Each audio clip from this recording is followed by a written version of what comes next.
Hey guys, tonight we begin with a forgotten parade of strange old substances that once promised enlightenment, immortality, or, at the very least, a break from whatever disaster humanity had invented that week.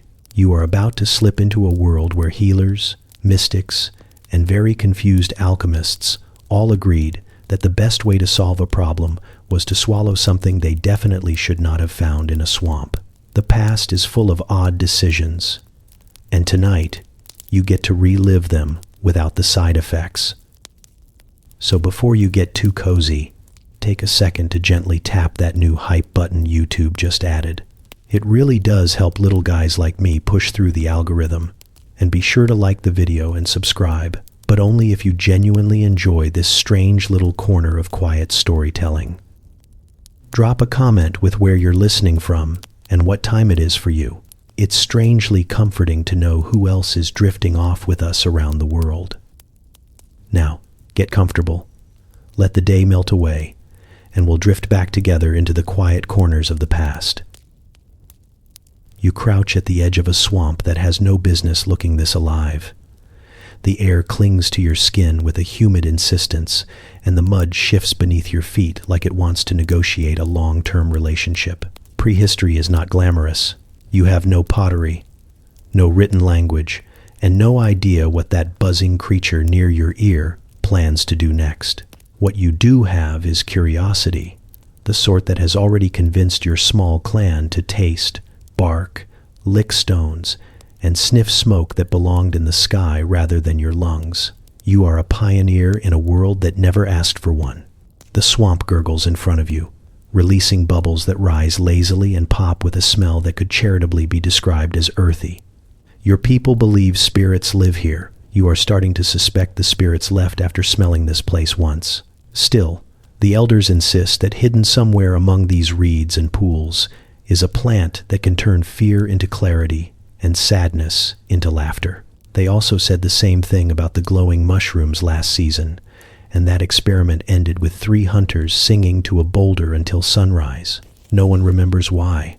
Tonight, you gather reeds, roots, and whatever strange plant dares to grow in this damp abyss.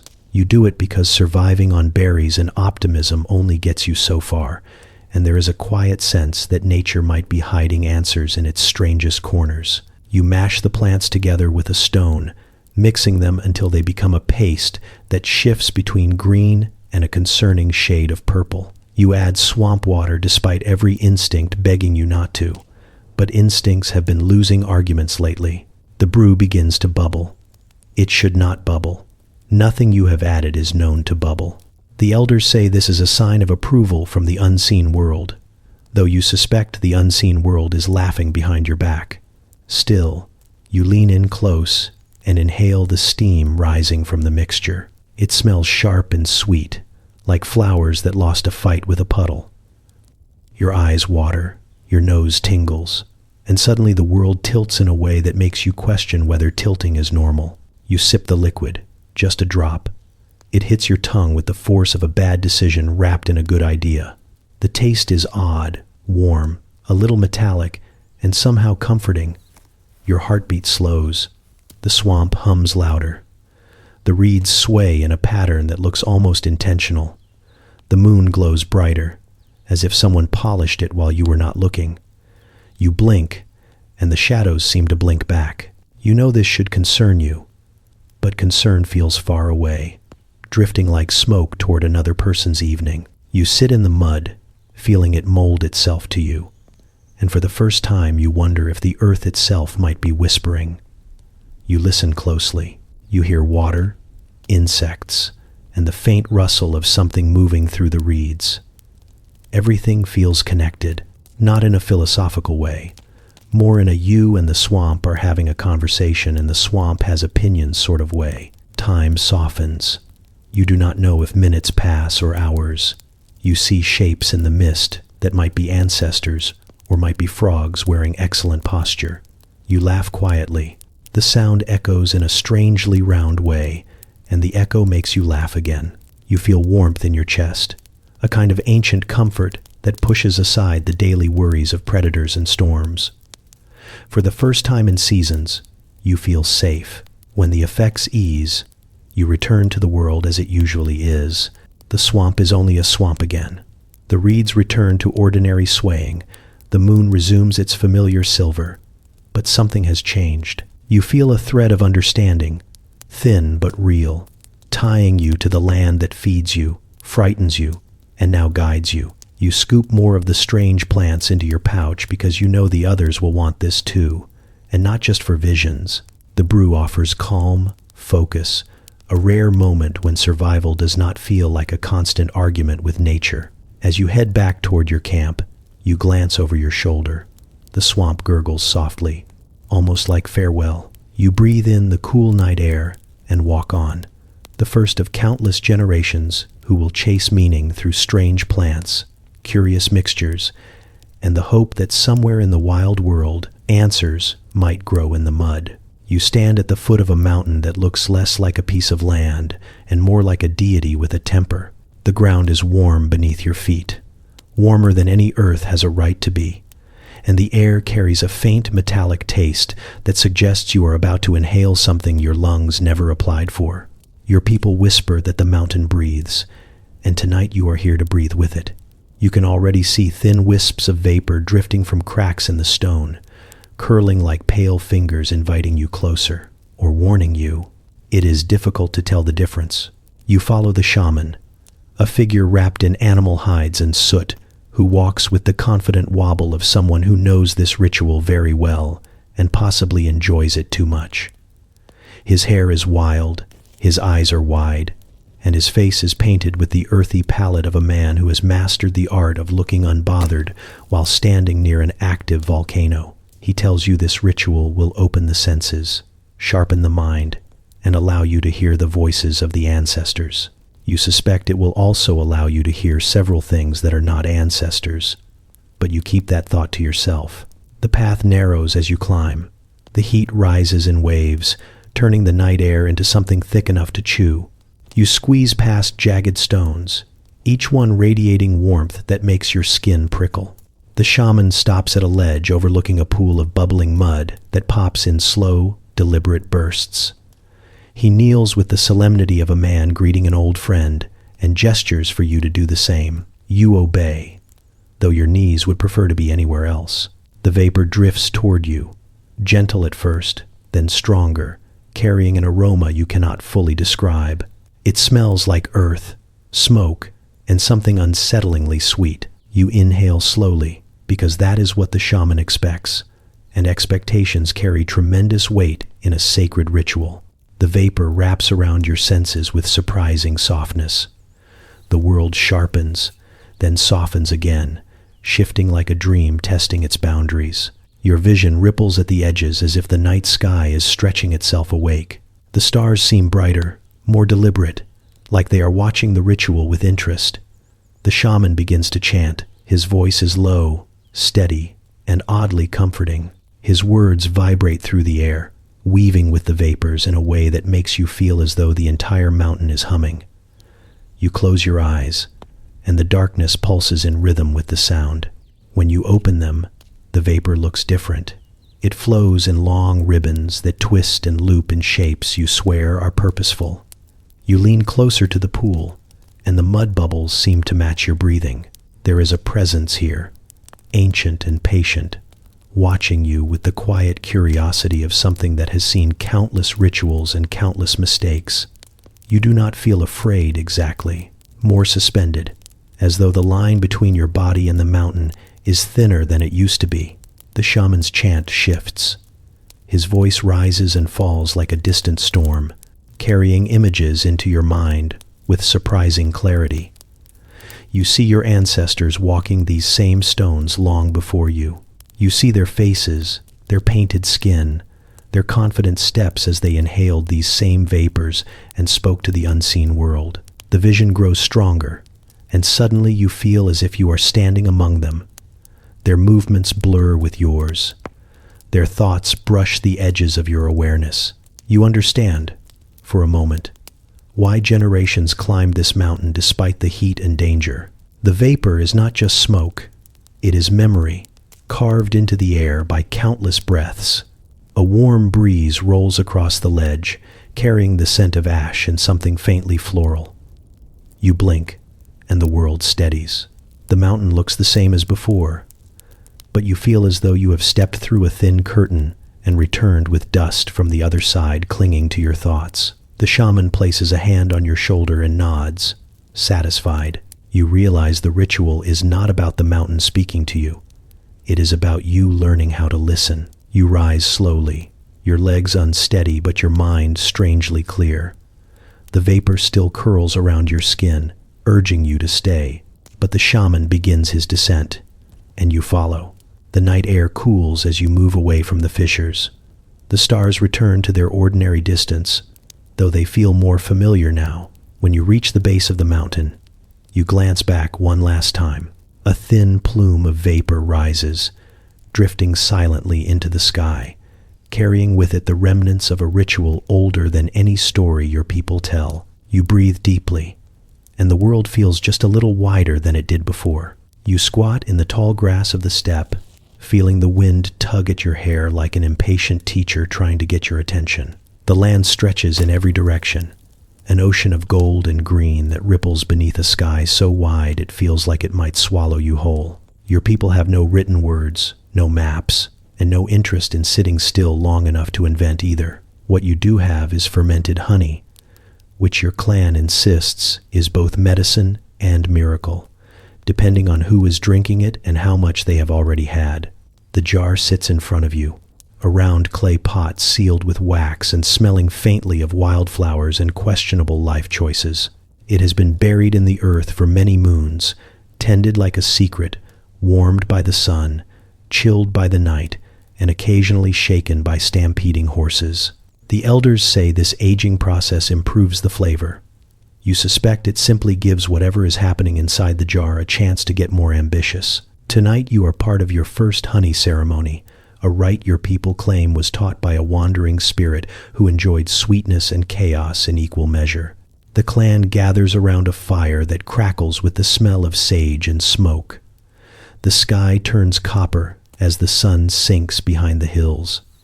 Laughing voices float across the air, growing louder as anticipation builds.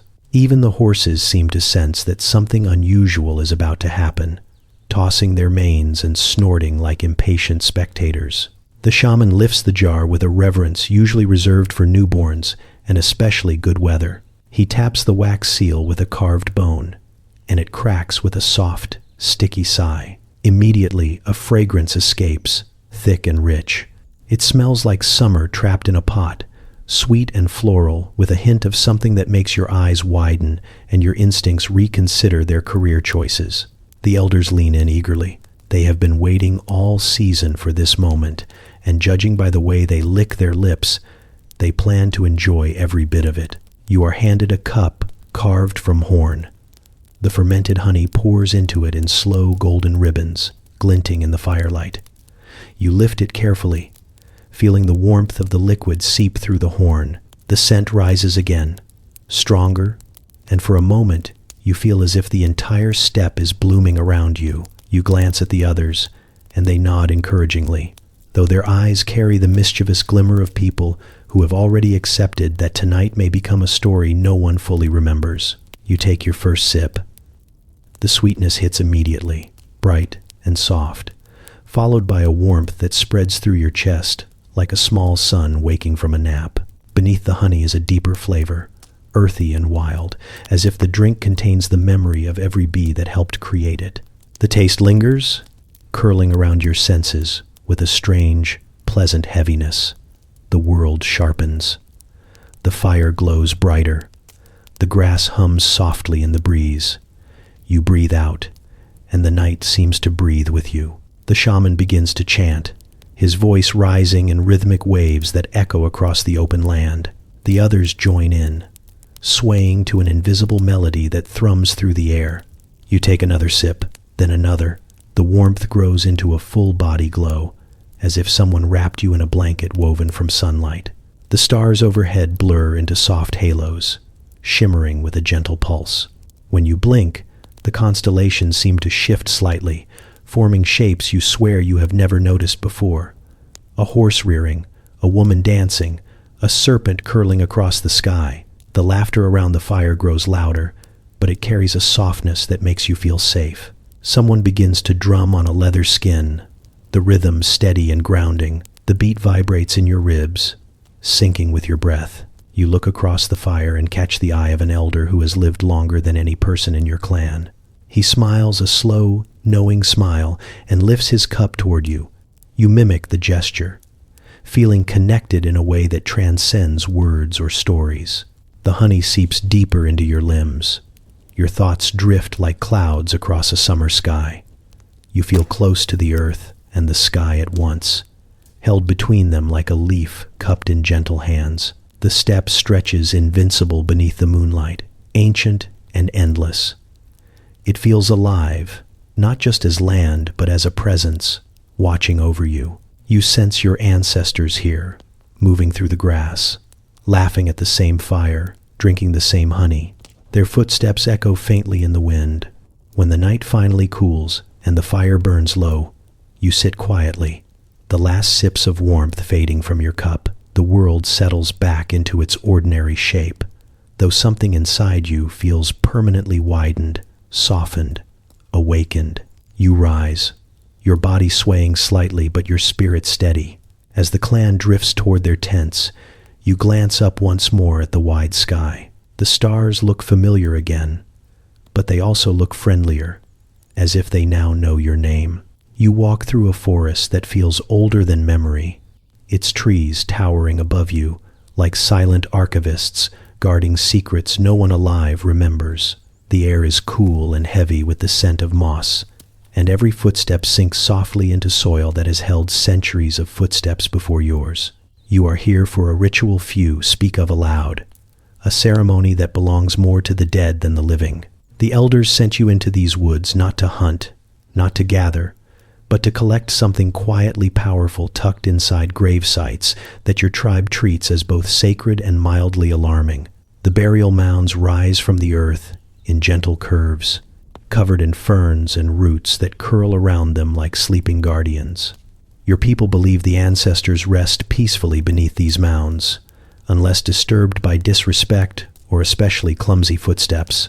You move slowly. You do not want to be the subject of a new cautionary tale.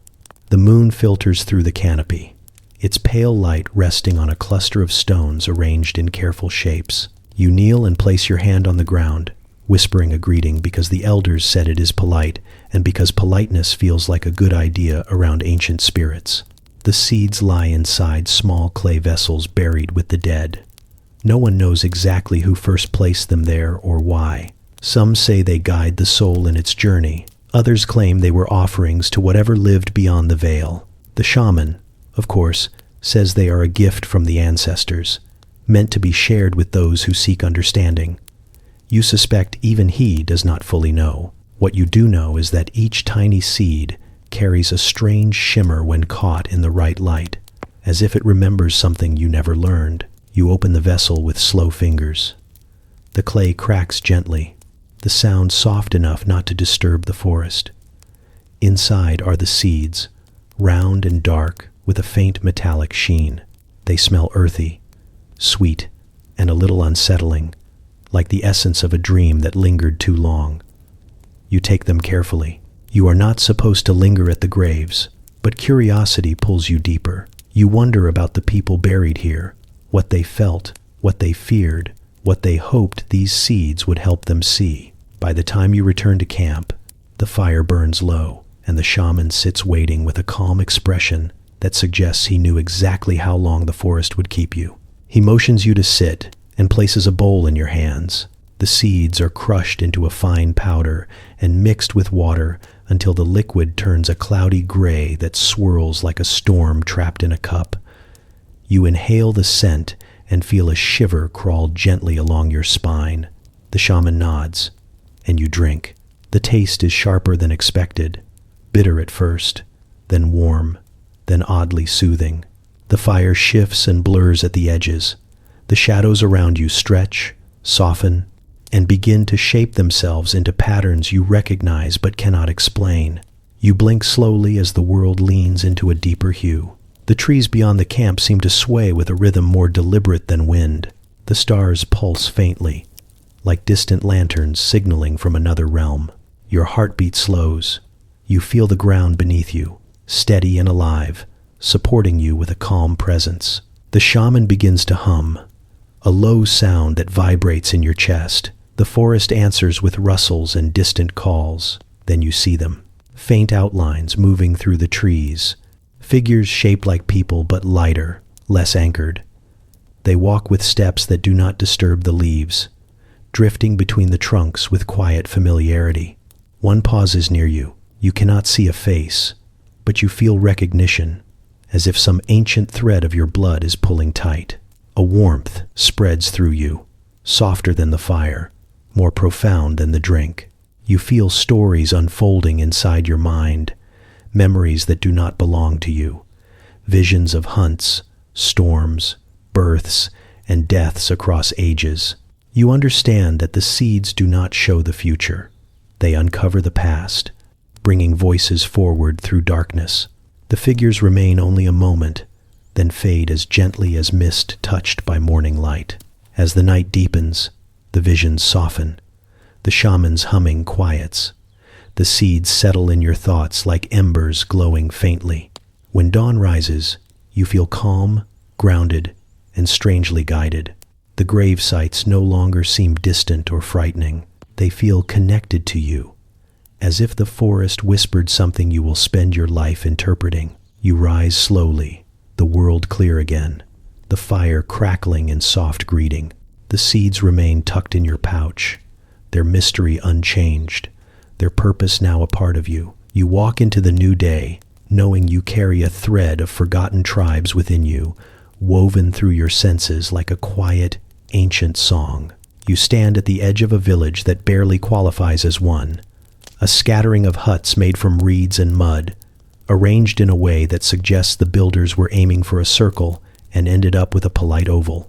The people here are the first in your lineage bold enough to settle in one place instead of chasing animals across half a continent. They plant seeds in the soil, watch them grow, and fiercely insist that this is better than wandering, even though they spend most days arguing with goats and trying to convince the river not to flood their homes. In the center of the settlement is the smoke pit, a shallow bowl dug into the earth and lined with stones that have seen more rituals than you have eaten dinners. The farmers call it the place where the earth exhales. You call it the place where the elders pretend to know what they are doing. It sits near a cluster of grain stores, as if the community wants to keep all its mysteries in one convenient location. Tonight, you approach it with a mixture of curiosity, caution, and a quiet hope that the experience will not end with you stumbling into a basket of millet. The pit smells odd even before the fire starts, a blend of dried herbs, roots, and something that might once have been a plant but now looks like it chose chaos as a retirement plan. The old women preparing the mixture work with quick, practiced hands. They crush leaves with stones, sprinkle in powders from gourds, and mutter instructions to the younger helpers who nod solemnly, despite clearly having no idea what is happening. One of them hands you a handful of brittle stalks and tells you to drop them into the pit when instructed, as if this single act will determine your fate. As night falls, the community gathers around. Children dart between the adults, wide-eyed with excitement, while dogs circle hopefully. Confused but committed to participating, the sky deepens into a shade of blue that looks like water blended with ink. The first spark is struck, and flame catches on the dried kindling. Smoke rises quickly, thick and fragrant, its scent drifting through the air like a question you have no answer for. The shaman steps forward.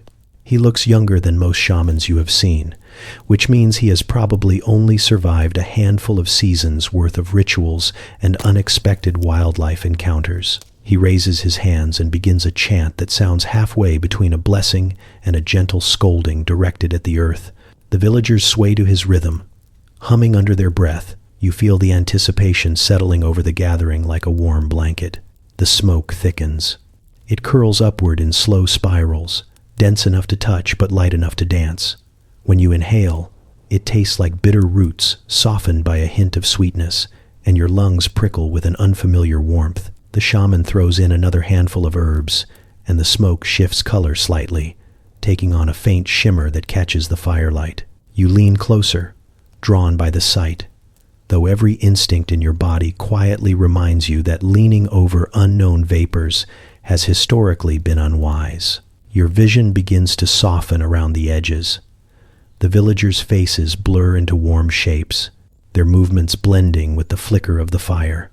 You feel a gentle pressure behind your eyes, as if the world is expanding just a little to make room for something new. The ground beneath you hums softly, and for a moment you are convinced it is breathing. The sensation is not frightening. It is simply unfamiliar, like discovering the soil has been trying to tell you jokes for years, and you are only now learning the language. The shaman's voice deepens, echoing strangely, as if 2 or 3 voices are speaking at once. The villagers' humming grows louder, surrounding you in a low, rhythmic vibration. The smoke moves in patterns that seem intentional, swirling into shapes that resemble animals, hills, and sometimes faces. You blink slowly, and they shift, fading into new forms. You feel as though the world is communicating in symbols written in air, and you are on the verge of understanding.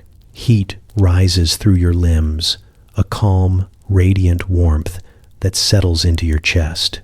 You close your eyes and see fields stretching endlessly, crops swaying in rhythms tied to moon and sun. You see hands planting, harvesting, celebrating. You see storms, droughts, and triumphs, all woven into a cycle that feels both fragile and eternal. The visions flicker like reflections in water, brief yet resonant. When the chant softens, the smoke thins. The world returns slowly, settling back into its familiar shape. The villagers begin to disperse, some smiling dreamily, others quietly contemplative. You stand, feeling a grounded clarity, as if the earth shared a secret with you in a language older than words. You walk back toward your hut, guided by the faint glow of embers and a new sense of belonging. The fields stretch beyond the village, waiting for morning, and you breathe in the night air with a calm awareness that your place in this land has just deepened. You travel with a caravan that knows the desert better than it knows its own stories. A group of wanderers who move across the dunes with the confidence of people who have learned that arguing with sand only leads to more sand. The sun looms above you, bright enough to bleach thoughts out of your skull, and each step sinks slightly, as if the earth wants to keep your footprints as souvenirs. The desert is a place where logic dries out before noon, where mirages shimmer on the horizon like half-finished paintings. You accept this. You even respect it. But what no one prepared you for are the flowers. They grow in patches near the rocky outcrops where a thin layer of soil clings to life. Small blooms in colors far too bold for such a harsh place. Their petals shine with a strange iridescence, catching the light in ways that make your eyes linger longer than they should. The elders call them whisper flowers, a name that manages to be both poetic and suspicious. When you ask why, they exchange glances in the same tone of silence adults use when children ask where thunder comes from. The first time you see someone harvest the flowers, it is during a rare moment of shade beneath a wind-carved cliff. A caravan elder kneels with practiced care, picking each bloom gently and placing them into a woven pouch. He works like someone handling something sacred or mildly explosive. When he stands, he tells you that tonight will be your first time hearing the sky. As darkness falls, the camp settles around a fire whose glow seems unusually bright against the vast emptiness stretching in every direction. The sky turns from gold to violet to a deep blue that feels infinite, each star sparkling with a clarity that makes you wonder how often the heavens look at themselves in the desert's natural mirror. The elder prepares a brew by crushing the flowers into a powder and mixing it with warm water drawn from a precious skin. The liquid glows faintly, a shimmer that moves like it is trying to slip out of the bowl. You watch, intrigued and wary, as it is passed to you. The first sip tastes floral but sharp, like a petal with ambitions.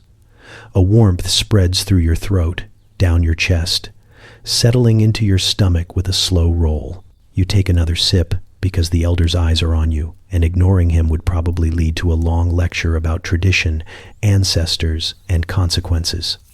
The warmth deepens, your limbs loosen, your thoughts feel lighter, as if someone gently dusted them. When you lean back to look at the stars, they shift. Not dramatically, not in any way that would startle you, but in a slow, graceful rearrangement, like dancers stepping into a new pattern. A hush settles over the camp. The wind drops to a murmur. The horizon glows faintly, not from the fading sun, but from something softer, more deliberate. You blink, intrigued, and the stars brighten, each one pulsing in quiet rhythm. Then you hear it, a soft hum that seems to come from everywhere and nowhere. It vibrates in your bones, warming your ribs, your spine, your breath. You realize with a slow exhale that the hum is rising from above, drifting down like threads of sound woven into the night. You tilt your head, listening. The sound deepens, layered with faint tones that feel almost like voices. You sit very still. The sky is talking, not in words you understand, not in sentences or stories, but in a language of resonance. Each star pulses with a matching note, a soft, shimmering vibration that makes your skin tingle. The constellations swirl gently, forming shapes you have seen before on ancient carvings and skins. You recognize patterns your people have followed for generations, but now they feel alive. They feel aware. The stars move in slow waves, as if greeting you with gentle curiosity. The elders smile knowingly. They have experienced this many times, though they rarely describe it. You understand why now. It is not something that translates well into speech. It is a sensation that must be lived, felt, breathed. You close your eyes and let the hum guide your thoughts. Images rise behind your eyelids, of dunes shifting through centuries, of storms rolling across the land with thunder like distant drums, of caravans stretching in long lines through time. You feel connected to all of it, part of something wider than your own path. When the night grows late, the hum fades. The stars return to their usual still brilliance, distant and silent. The wind picks up again, brushing grains of sand across your ankles. You feel grounded, calm, and strangely comforted, as if the cosmos gently placed a hand on your shoulder and whispered that you are seen. You lie back on the warm sand, the flowers' effects beginning to soften into a pleasant haze. The elders stoke the fire. The caravan settles into rest, and the desert breathes deeply around you. The sky no longer sings, but you can still feel traces of its voice lingering in your chest. A soft echo that promises you will never look at the stars quite the same way again. You stand in a valley where mist coils like living silk, drifting between terraces of green that climb the mountainside in careful steps. The air is warm and fragrant, thick with the scent of blossoms and damp earth. You have traveled far to reach this secluded place, following faint trails and rumors whispered by traders who swear that hidden deep in these folds of land lives a master of alchemical arts, someone who can coax secrets out of plants the way poets coax meaning out of moonlight. Your purpose is simple and impossible at the same time, to seek a taste of immortality. The alchemist's dwelling is a wooden structure tucked beneath a massive pine whose branches spread like a protective cloak. You approach slowly, feeling the weight of centuries in the air. It is the kind of place where the world goes quiet to listen. A chime rings softly overhead as you pass beneath the eaves, its tone clear enough to vibrate through your ribs. The door slides open without a sound, revealing a man who looks older than the mountains, yet moves with the ease of someone who never bothered to age properly. Inside, bundles of dried herbs hang from the beams in orderly rows, each one tied with ribbons of different colors. Ceramic jars line the shelves, their surfaces painted with symbols you do not recognize, symbols that almost seem to shift when you glance away. A cauldron simmers near the back wall, releasing tendrils of steam that shimmer as if touched by starlight. The alchemist gestures for you to sit, his robes rustling like leaves stirred by a gentle breeze. His eyes hold a spark that suggests he finds mortals who desire immortality both endearing and slightly amusing. He begins by crushing leaves on a stone slab, moving his hand in slow circles. The leaves release a bright, sharp aroma that fills the room with a pleasant warmth. He murmurs something about balance, about the harmony between earth and spirit, and you nod even though you barely understand. He adds a pinch of powder that glows faintly, a powder he claims was gathered from flowers that bloom only once each century. You are not sure if he is exaggerating, but you decide that exaggeration is practically required in a place like this. The mixture goes into the cauldron. The steam intensifies, now swirling in patterns that seem deliberate. The alchemist stirs, each movement slow and graceful, as if he is guiding the vapor into shape. You watch the colors change from gold to rose to a deep blue that sparkles at the edges. The scent evolves too, shifting from sharp to floral to something that reminds you faintly of fresh rain on stone. You feel your heart slow, your breath deepen, as if your body recognizes the significance of the moment before your mind can catch up. When he pours the brew into a small porcelain cup, it glows softly, casting ripples of light across the table. You lift it carefully. The warmth kisses your palms, spreading through your fingers. The alchemist nods. You drink. The first taste is delicate, like a petal dissolving on your tongue. Then comes a wave of heat rolling down your throat, settling in your chest with a soft radiance. Your vision sharpens, colors brighten, the world seems to unfold a little wider than before. You exhale, and the air tastes sweeter, as though the valley itself has leaned closer to greet you. Your senses stretch. You feel the pulse of the earth beneath the floorboards, the slow heartbeat of soil and root. You hear the whisper of leaves outside, each one catching wind in its own voice. Light bends around the room in gentle spirals, and for a moment you see patterns woven through everything, lines of energy connecting herb to jar, steam to flame, alchemist to mountain. Time loosens its grip. You sense days flowing like water, centuries flickering like lanterns in a distant garden. You understand how people once mistook this feeling for immortality. It is not the promise of living forever. It is the experience of touching a world where endings feel softer, where life expands beyond the boundaries of your own existence. The warmth fades slowly, leaving clarity in its wake. You blink, and the room returns to its ordinary stillness. The alchemist watches with a knowing smile, though his eyes hold a trace of melancholy, as if he has seen too many people mistake a moment of illumination for a guarantee.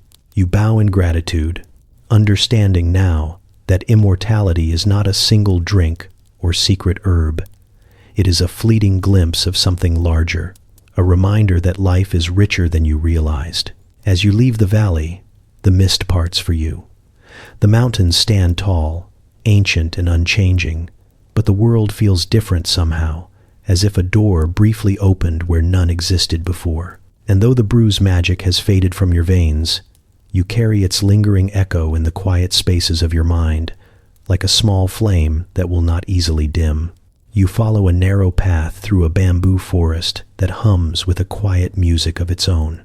Each stalk rises straight and tall, swaying just enough to whisper secrets to its neighbors. The air is cool and sweet, carrying a faint scent of leaves that have soaked in seasons of rain and sunlight. The forest feels alive in a deliberate way, as though every rustle and creak is part of a conversation you have arrived late to. Early healers chose this place not for convenience, but because the land itself seemed willing to help. You come seeking a tea known only in murmured stories, a brew said to open the spirit like a door and let the world step inside. The healers call it seeing through the veil. The villagers call it dangerous curiosity. The elders simply sigh when you ask, which is their way of saying they hope you know what you are doing. You do not, of course, but you have already walked too far to turn back now. The healer waits in a clearing where sunlight filters through the bamboo in warm strips. She sits beside a small fire, stirring a pot with a bamboo ladle. Around her are bundles of leaves tied with twine, each one selected with the care of someone arranging offerings. When she gestures for you to sit, her movements are slow and intentional, like she is guiding the air more than her own limbs. Her voice is soft when she speaks, but it carries easily, blending with the rustling leaves. She explains the tea in a way that sounds half instructional and half poetic. Certain leaves must be harvested before dawn, others only after they have soaked in moonlight. The final ingredient is a blossom that blooms only once each year, unfolding for a single night before retreating back into its bud. You listen, though most of the details slip past you like minnows in a stream. What you do understand is that this drink is not meant for comfort. It is meant for clarity, a clarity that comes at the cost of facing whatever sits quietly inside your chest. When she pours the tea, the liquid is a soft jade color, steaming gently in the cool air. The scent rises in delicate waves, floral with an undercurrent of something older, something like distant rain carried through time. You wrap your hands around the cup, feeling its warmth seep into your palms. The healer nods. You lift it to your lips and drink. The first taste is subtle, almost disappointingly mild, but as it settles on your tongue, the flavor deepens, unfurling like a scroll. Notes of earth, blossoms, and something faintly sweet blend together before fading into a quiet warmth that spreads slowly through your chest. Your breath deepens, your shoulders loosen. The bamboo forest begins to sway, not in the way wind moves it, but in a rhythm that feels intentional.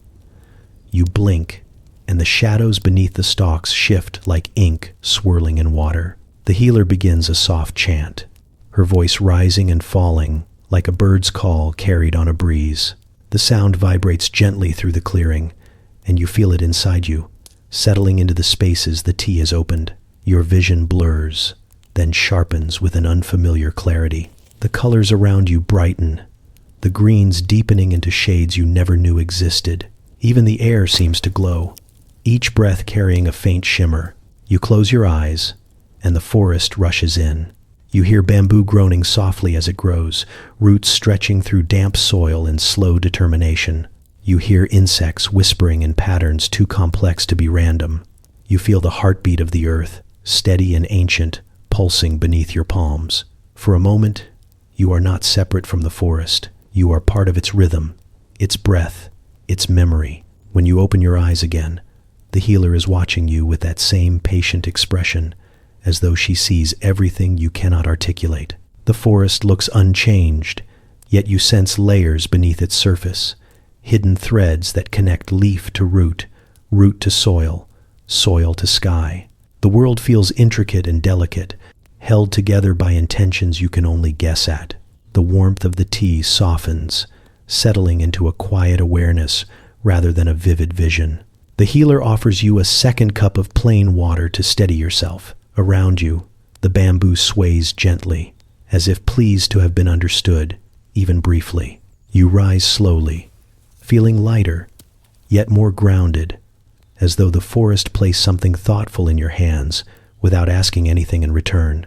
As you follow the path out of the clearing, the air feels different, clearer in a way that makes the world seem newly formed.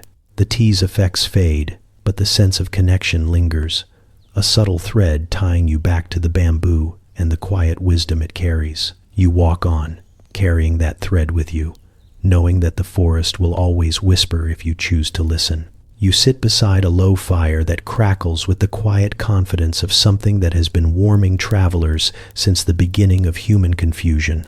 Around you, the early world feels both bare and overflowing, a place where language is still learning how to shape itself, and people cling to stories the way they cling to warmth.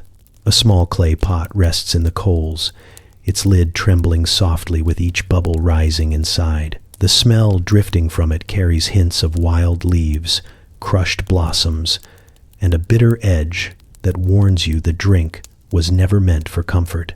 It was meant for revelation, or at least for helping someone pretend they had one.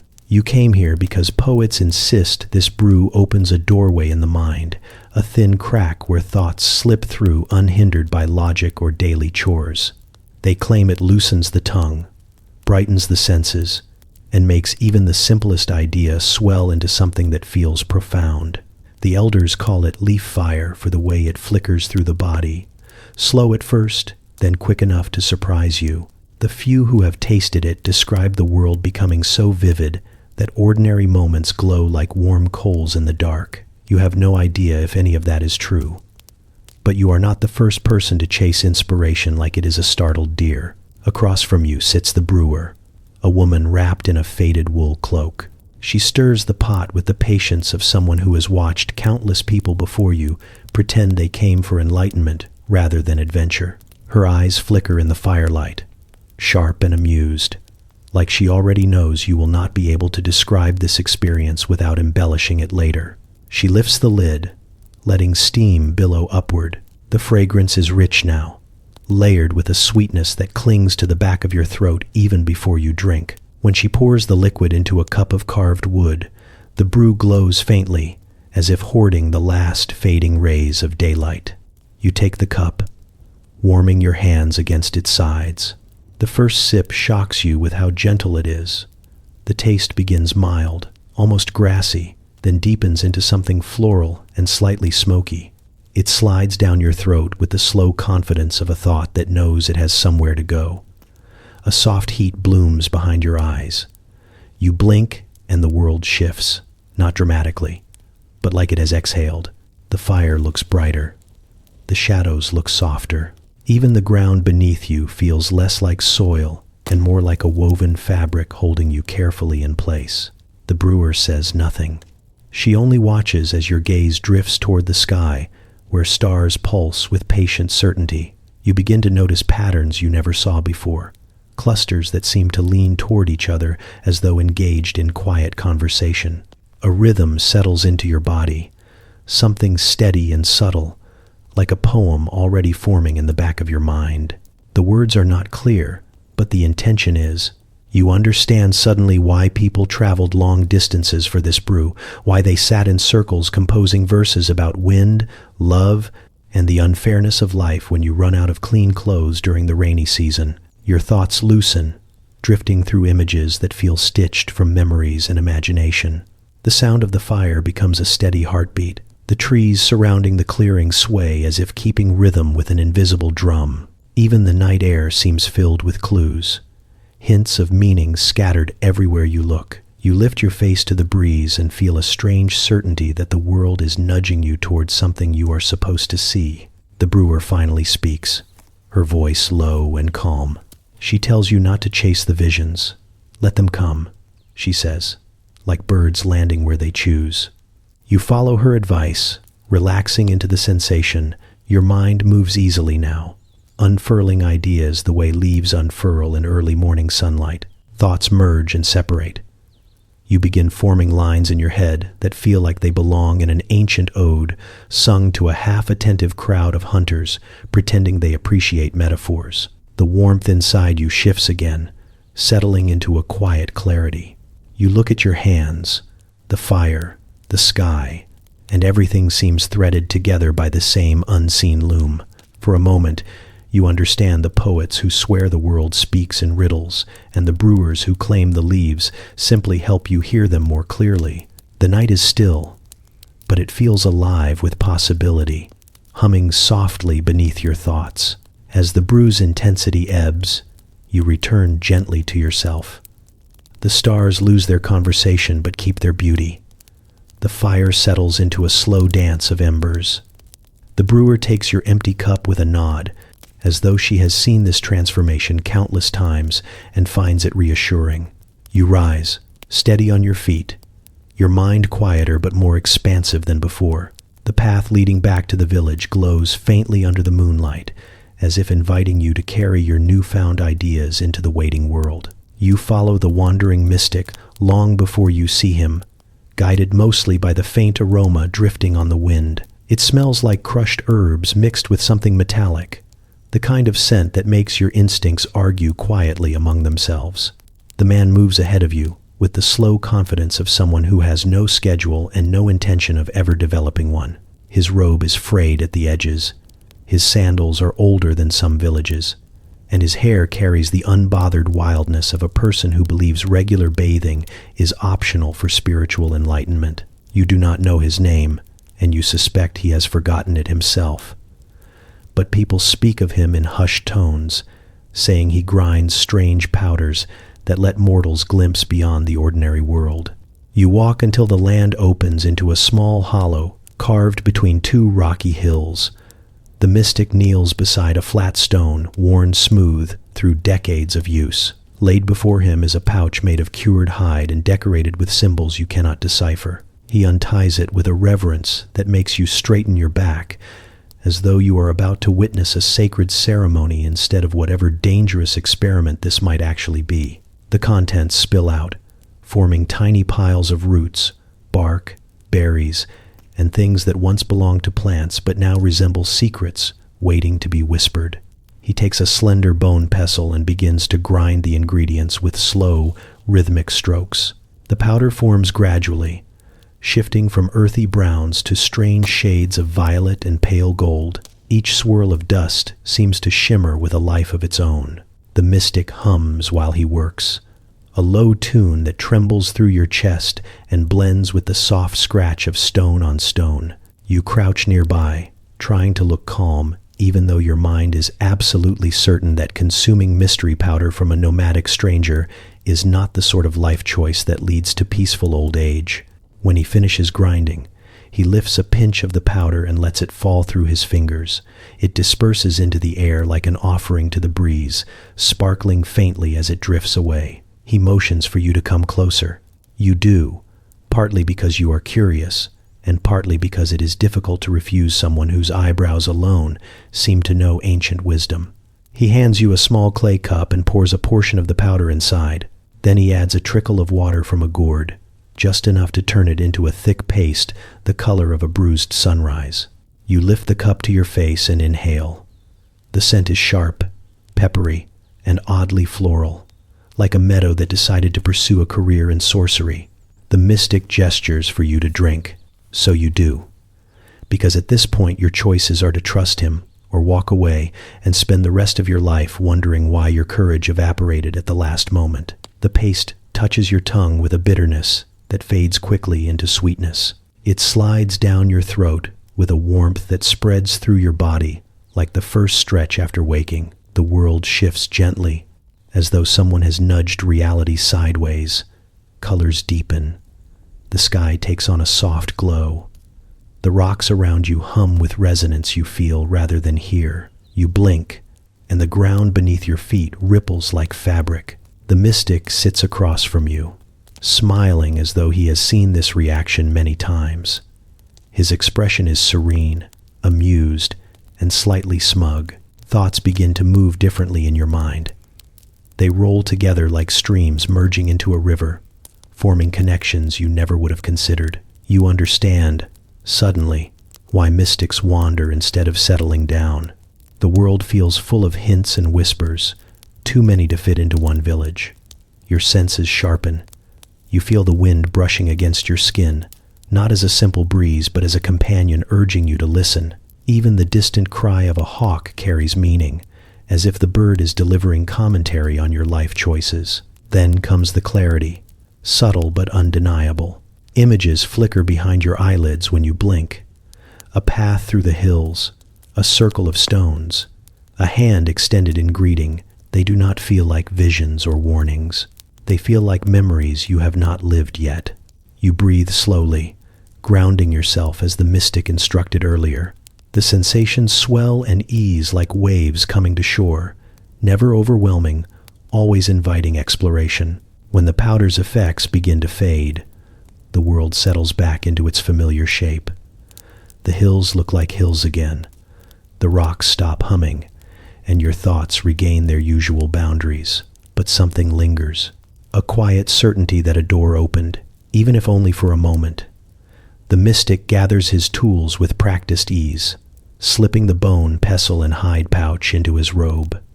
He nods once, a gesture of approval, or perhaps farewell. You rise, feeling steadier than expected.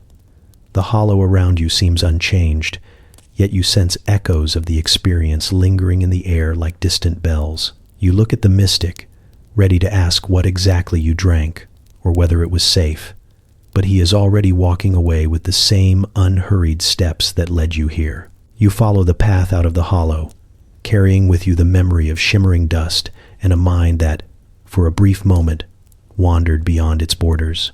You travel with the horse lords long enough to understand that their lives are measured by hooves, wind, and the constant thrum of open horizons. Days stretch into a blur of grass and sky, and nights settle like heavy blankets, scented with smoke and sweat. You ride until your legs ache, then ride a little more because no one around you seems to believe walking is a respectable activity.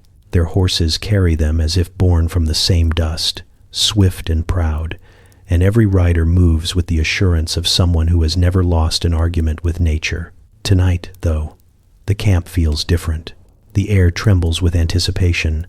Warriors lead their mounts toward a wide circle of stones, while elders arrange bundles of sticky resin on flat pieces of bark. The resins glisten in the firelight, thick and amber-colored, and they cling to the fingers of anyone brave enough to touch them. You kneel beside one of the bowls, watching as the substance softens and releases a scent that hits you with a mix of sweetness and something sharp enough to make your eyes water. It smells like the steppe itself has been distilled into a single moment. The oldest of the riders, a man with braids streaked white from sun and storms, gestures for you to join the half-circle around the fire. He moves with the steady determination of someone who has spent a lifetime chasing visions across endless plains. His voice carries low over the wind as he explains that these resins are gathered from shrubs that grow only on the far edges of the world, where the soil is thin and even the sky feels stretched tight. The horse lords believe the plants soak up the wandering spirits of travelers who died before reaching their destination. When the resins burn, those spirits return in flickers of flame and smoke to offer guidance. You are not entirely convinced, but no one here seems bothered by disbelief. They prepare for the ritual the same way they prepare for a hunt, with focus sharpened by familiarity rather than fear. One by one, the young riders step forward, tossing bits of resin into the flames. The fire snaps and curls upward, sending out tendrils of smoke that twist in patterns shaped by the wind. The scent deepens into something intoxicating, a rich aroma that wraps around your thoughts like a warm hand. When your turn comes, you drop your piece of resin into the fire. It melts instantly, releasing a swirl of smoke that rises straight toward you. You inhale without meaning to, and the sensation hits with a surprising weight. The world shifts in subtle ways. The flames seem taller, the air feels lighter. Your heartbeat hums in your ears like distant hoofbeats. You blink, but the camp does not settle. Instead, the edges of everything soften, as though the night has grown curious and leaned in too close. The riders begin to chant, their voices layered in rhythms that vibrate through your bones. The fire answers, sending sparks spiraling skyward in graceful arcs. You watch the flames, certain you see shapes forming inside them.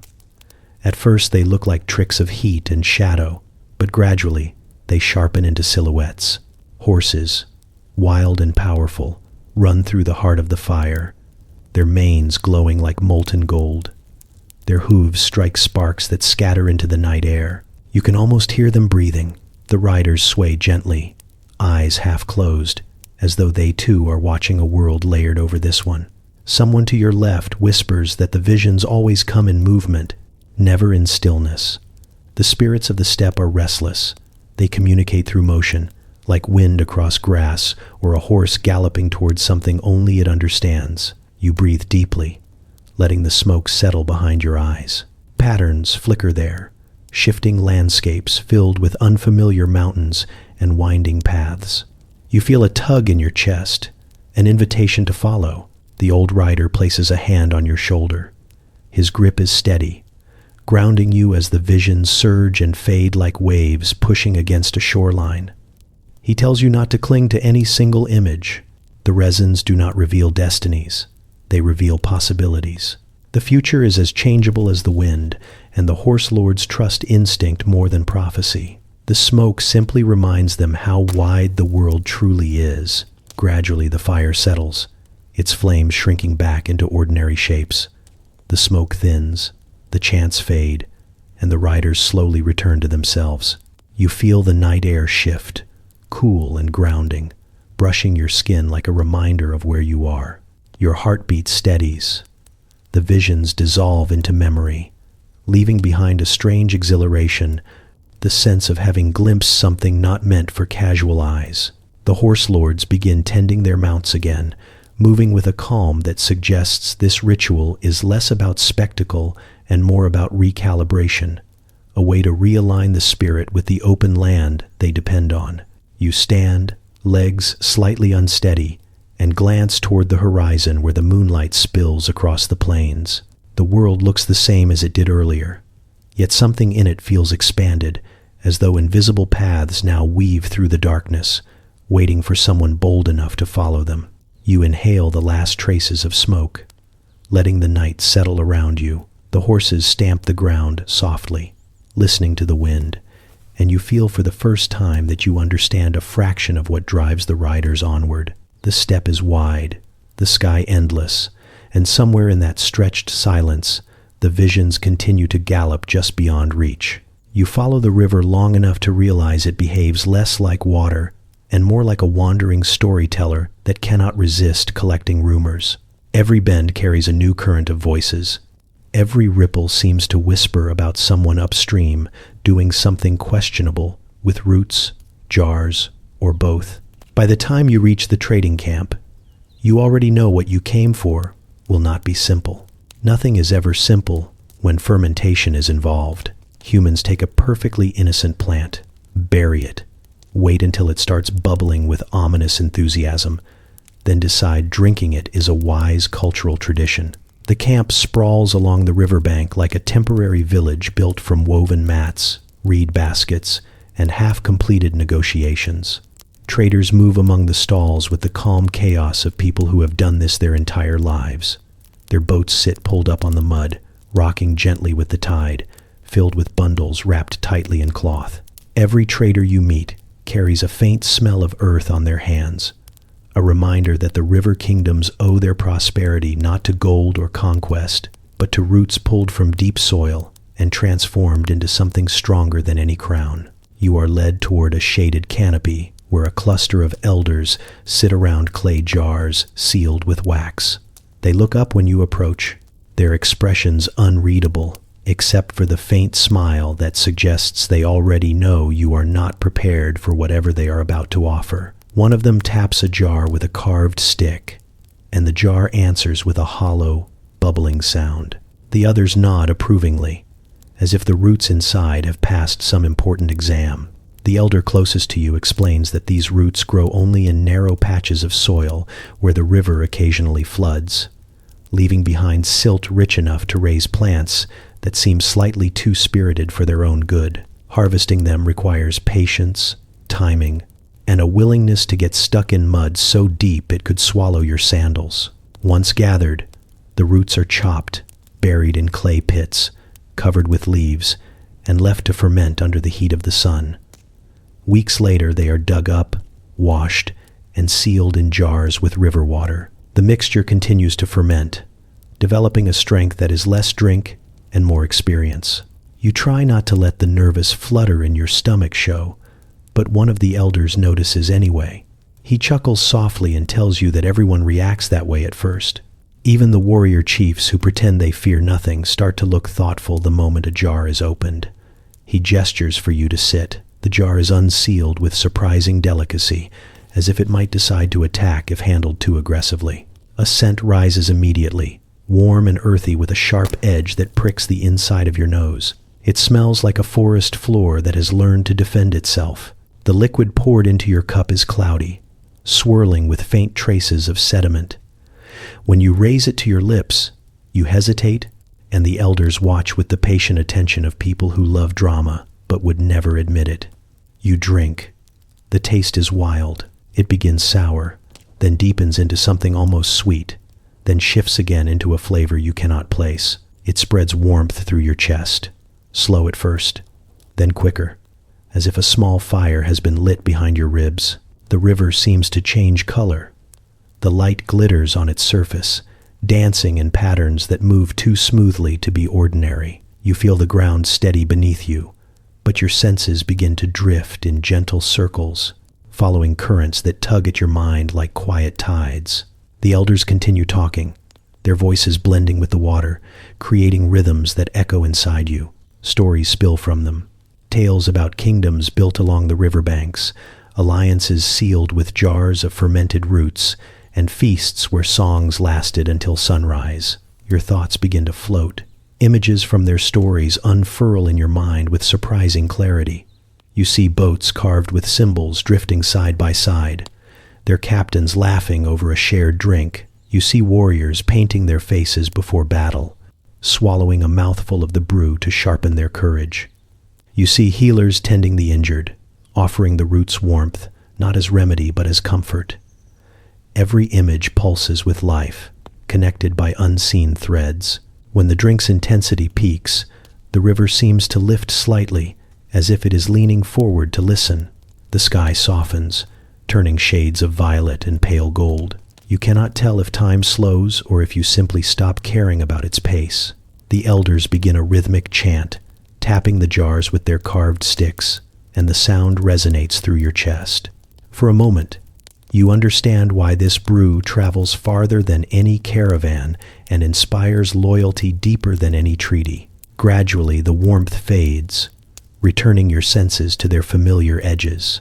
You blink, the river settles, and the elders nod with quiet approval. They seal the jars again, murmuring blessings for safe passage. You rise, feeling the lingering comfort of the brew still resting in your limbs. As you step away from the canopy, the river breeze brushes your face, carrying the faint scent of fermented roots and distant stories waiting downstream.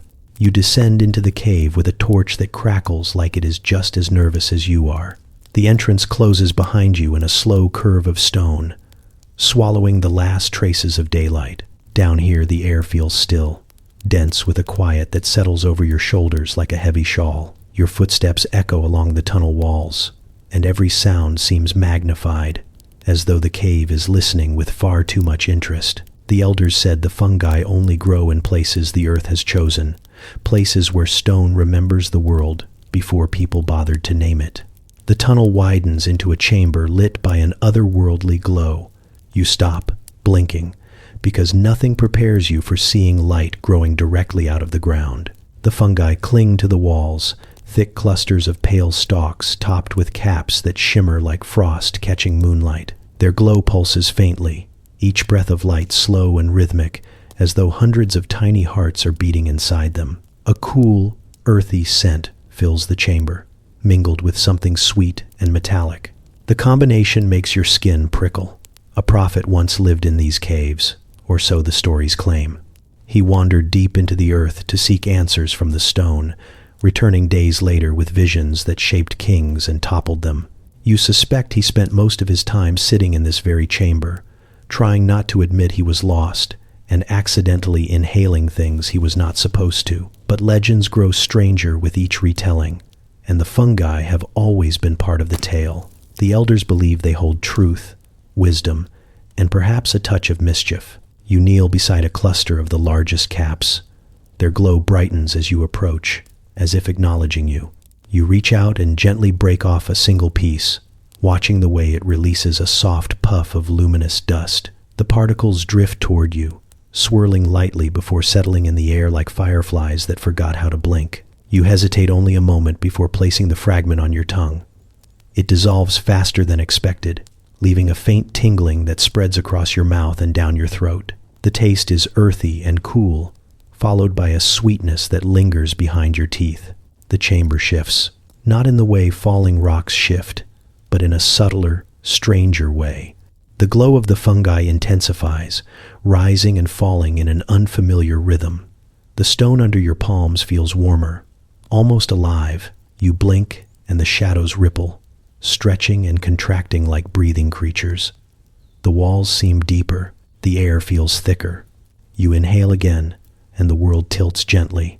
Not enough to frighten you, but enough for your senses to stretch outward. Then come the shapes. At first they are faint, suggestions carved into the glow. Figures appear along the walls, outlined in shimmering light. They move with deliberate slowness, their gestures graceful and precise. You watch silently as a pair of them trace spirals in the air, their hands leaving trails of luminescent dust that drift downward like soft snowfall. Their bodies are not quite human, though they resemble you enough to stir something in your memory, as if you once dreamed of them long ago. Their movements shift, and suddenly the chamber is filled with scenes. A storm rolling over a valley, a tiger outlined in starlight, a river splitting its banks, a circle of faces gathered around a fire.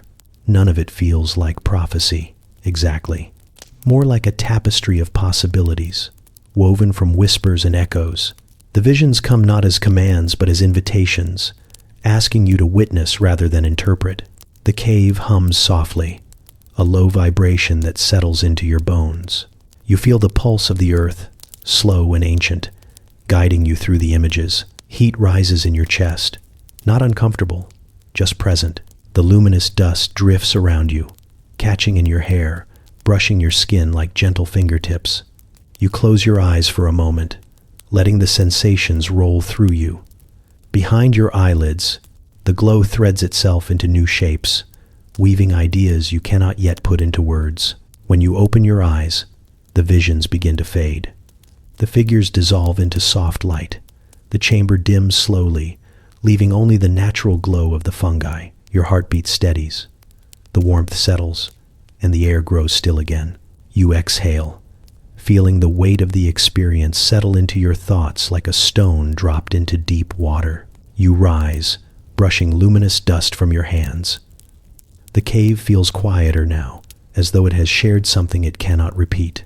You take one last look at the glowing clusters before turning toward the tunnel. As you walk back into the darkness, the faint pulse of the fungi follows you, a gentle reminder of what you witnessed deep beneath the earth. When you finally emerge into the night air, the world feels sharper, wider, and slightly unreal, as though reality itself is still adjusting to let you back in. You breathe deeply, carrying the last traces of the cave's glow inside you, a quiet ember of something vast and ancient that will not easily fade. You first hear about the berries from a warrior who speaks in the same tone a person uses to warn you about stepping on a sleeping snake. He tells you the bushes grow at the edge of the forest where the soil turns dark and the wind always sounds like it is deciding whether or not to curse you. No one harvests them willingly anymore, not after what happened to the warriors who once believed the berries were a shortcut to courage. But stories have a way of dragging you along even after you promise yourself you will be sensible, and soon you find your feet following the same path those warriors walked long before sense returned to them. The forest greets you with a hush. Not the peaceful kind, but the kind that feels earned through centuries of watching people make poor decisions beneath its branches. The deeper you walk, the dimmer the light becomes, filtered through tangled leaves that shift in restless patterns. The air carries a tangy sweetness, faint but unmistakable, as though something ripe is waiting just out of sight. When you finally reach the clearing, the berry bushes sit, squat and unimpressive, their branches thin and tangled like they are trying to hide from you. The berries themselves, though, gleam with an unnatural sheen, small orbs of deep red that seem to pulse with an almost spiteful glow. You crouch beside one bush, recalling the tales. Long ago, young warriors plucked these berries in handfuls, convinced they would sharpen their senses during battle. They swallowed them before charging into combat, chasing the promise of strength and fearlessness. The berries delivered something, certainly, but not what they expected. They brought visions instead. Wild ones, bending the world into shapes that made friend and foe indistinguishable. Some warriors attacked shadows, some charged at trees. One claimed the sky tried to wrestle him. The elders banned the berries after that, burying the bushes in warnings and superstition. You reach out to pick just one, expecting the plant to recoil or hiss at you, given its reputation. Instead, it trembles slightly, releasing a faint scent that prickles your nose. You place the berry on your tongue, half expecting it to taste like doom. It tastes surprisingly pleasant, sweet with a hint of bitterness that settles behind your teeth. A warmth begins spreading from your chest, slow at first, then quicker, curling through your limbs like smoke seeking a way out. The clearing shifts. The colors turn richer, as if the forest dipped itself in fresh paint. Every leaf seems outlined in light. Every blade of grass hums with quiet purpose. You blink, but the world only grows more vivid. The berries clearly waste no time. The trees sway with exaggerated grace, their branches rippling in waves as though greeting you with theatrical enthusiasm. The wind brushes your skin in warm spirals, almost playful. You exhale, and the air shimmers faintly in front of you. Then comes the sound, low and distant at first, like drums played underwater. It grows louder, vibrating through the ground. You place a hand on the soil, feeling the pulse of it, steady and rhythmic. Images flicker at the edges of your vision, warriors moving in tight formation, spears raised, eyes determined. But the images waver, doubling and shifting, as though caught between truth and memory. You watch them break stride, turning toward shapes you cannot see. Their expressions twist with confusion, then fear, then wild exhilaration. The clearing feels full of echoes, remnants of choices made long ago by people who trusted what should not be trusted. Your heartbeat quickens. The warmth spreads behind your eyes.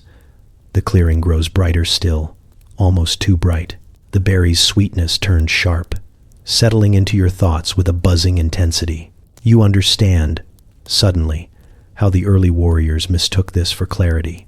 The sensation is bold, intoxicating, as if the world is presenting itself with complete honesty for the first time.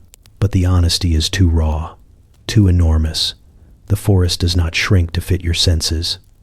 Your senses stretch to fit the forest, and for a moment everything feels enormous enough to swallow you. You steady your breath. You focus on the ground beneath you, the steady rhythm of your inhales, the hum of the trees returning to their normal cadence. Slowly the intensity loosens, the light softens, the echoes fade. The forest settles back into its familiar shapes, watching you without judgment. The berry's effects ebb, leaving only a faint warmth and the memory of a world too large to hold at once. You stand carefully, brushing leaves from your knees. The bushes remain where they always were, quiet and unimpressive, their berries gleaming with innocent menace. You understand now why the elders forbade them, not out of fear, but out of wisdom. The berries do not empower. They overwhelm, offering visions too fierce for a mind preparing for battle. You step away from the clearing, feeling the last of the strange sweetness linger in your mouth. As you follow the path back toward sunlight, the forest exhales behind you, relieved or amused. You cannot tell which. You walk on, carrying the story of the cursed berries inside you, a tale shaped not by superstition, but by the quiet, humbling reminder that not all strength is meant to be borrowed. You climb the worn stone steps of the temple, each one smooth from countless feet that came seeking wisdom, reassurance, or at the very least, an interesting answer. The Mediterranean sun beats down on your shoulders, warm enough to convince you this entire place was built slightly too close to the sky. The air smells of dust, olive smoke, and something sharper drifting out from the inner chambers. You tell yourself that the seer's reputation for inhaling questionable vapors is exaggerated. You also remind yourself that reputations rarely form out of nothing. Inside, the light dims. The stone walls gleam with old carvings that twist and coil like ancient thoughts etched into the architecture. You move slowly, guided by torches that flicker with a golden shimmer. The heat inside is different from the heat outside. This heat wraps around you, heavy and fragrant, filled with herbs and resins burning in bronze bowls placed strategically where the air currents gather. It smells faintly sweet at first, then oddly metallic, then unmistakably strange, like a warning disguised as incense. A priest leads you deeper, his expression practiced into neutrality. He does not speak, merely motions for you to enter a chamber carved into the rock. The ceiling dips low, as if the weight of time is pressing down from above. At the center sits the seer, wrapped in flowing linen, her hair braided with strands of gold. She is older than you expected, though her gaze is sharp, cutting through the dim light with unsettling clarity. A plume of vapor curls upward from a fissure in the stone beside her, rising in lazy spirals that shimmer in the torchlight. She gestures for you to sit. You lower yourself onto a cushion, trying not to inhale too deeply, which of course guarantees that you do. The vapor slips into your lungs with a cool sting, followed immediately by a warmth that spreads through your chest like a tide coming in too fast. You shift, blinking hard as the air thickens. The seer closes her eyes, breathing slowly, the vapor curling around her lips like a familiar companion. The chamber begins to sway, not dramatically, but with a slow rhythm that makes it feel as though the stone itself is breathing. The torchlight elongates, stretching across the floor in ripples of gold. You blink again, but the effect deepens. The carvings on the wall seem to shift, their lines twisting into patterns that look halfway between symbols and serpents. You feel the air vibrate. A faint hum you cannot tell is internal or external. The seer begins to speak, her voice low and melodic, each word floating like it was carved from mist. She does not ask your questions. She tells you what you came for.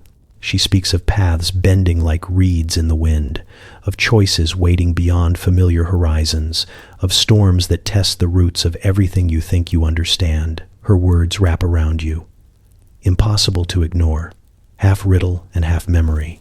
You wonder if you are hearing prophecy or simply your own fears reflected back at you through the haze. The vapor thickens.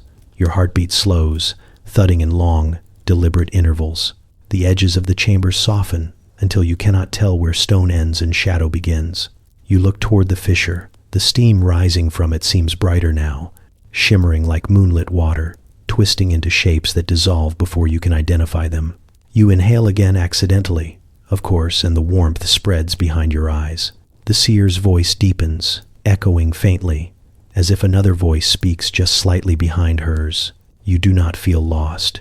You feel unmoored, floating between thought and sensation, between the seer's words and your own interpretations. For a moment, the chamber fades entirely. You see coastlines stretching into blue horizons, ships rocking gently in harbors, columns rising toward a sky filled with sun and salt.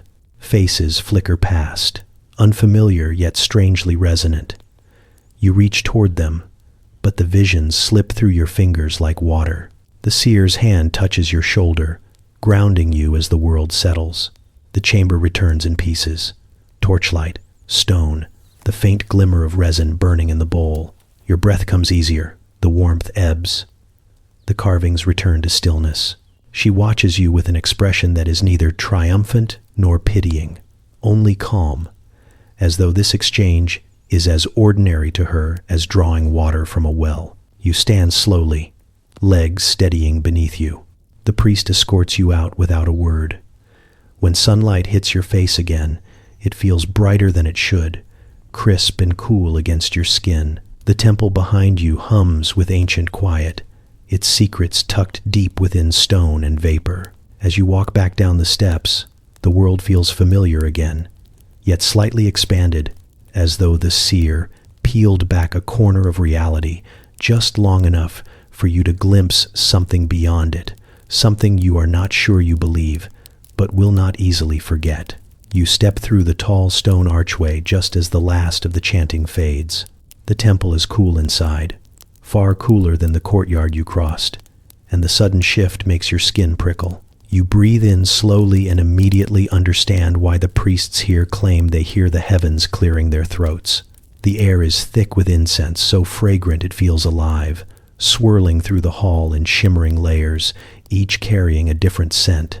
Sweet blossoms, a hint of citrus, something smoky and ancient, something else you cannot name at all, though your brain insists it once belonged to a star. The priests do not acknowledge you at first. They move through the haze like practiced swimmers, their robes trailing behind them in long white folds, their eyes half-lidded. One of them holds a bronze censer shaped like a lion, its mouth releasing thin ribbons of pale smoke that curl upward in lazy spirals.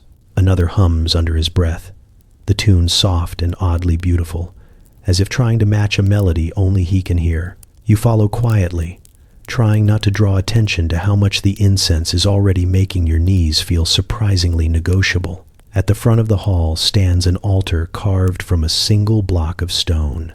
Above it hangs a mosaic of the night sky. Tiny shards of blue, gold, silver, and pearl, arranged into constellations that seem to shimmer as the torchlight flickers over them. A priest motions for you to kneel, and you do, though it takes you longer than expected to locate the floor. The incense has begun to warm your chest, blooming outward like heat from a banked fire. You blink at the mosaic and swear the stars there have shifted slightly, as though adjusting themselves for a better view.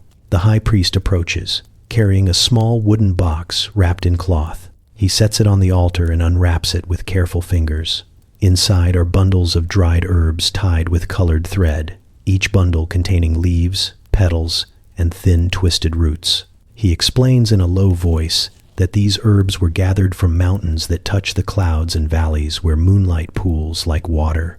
Some are common, he admits, but others grow in places so remote that only goats and the most determined priests ever reach them. The incense blend is a recipe older than memory, created to bridge the gap between mortal ears and celestial music. He drops the first bundle into a clay bowl over a small coal. The smoke rises immediately, soft and golden. The second bundle follows, and its smoke glimmers pale blue. The last bundle releases a deep violet plume that coils through the others, binding them together in a shimmering braid. When you inhale, the scents mingle in your lungs with surprising gentleness, soothing and unsettling all at once. You feel your heartbeat slow. The world grows very quiet. Then you hear it, not clearly at first. Faint notes drift through the air, barely louder than a whisper. They rise and fall in an elegant pattern that does not belong to flutes or strings or any instrument you know. The sound is too precise, too layered, too impossibly harmonious. You cannot even tell if it comes from above or behind or inside your own ribcage. You glance at the priests, expecting to see surprise, but they remain calm, eyes half closed as if listening to something familiar. The music swells. It wraps around you, filling the hall in waves. You see the mosaic above the altar begin to glow, the small tiles radiating soft light. The constellations pulse gently, their patterns shifting in time with the notes. The air vibrates with sound you can feel more than hear. For a moment you wonder if you are losing your balance, but your body remains steady while your senses float. The melody builds into something layered and immense, so intricate that trying to follow it feels like trying to track individual drops in a waterfall.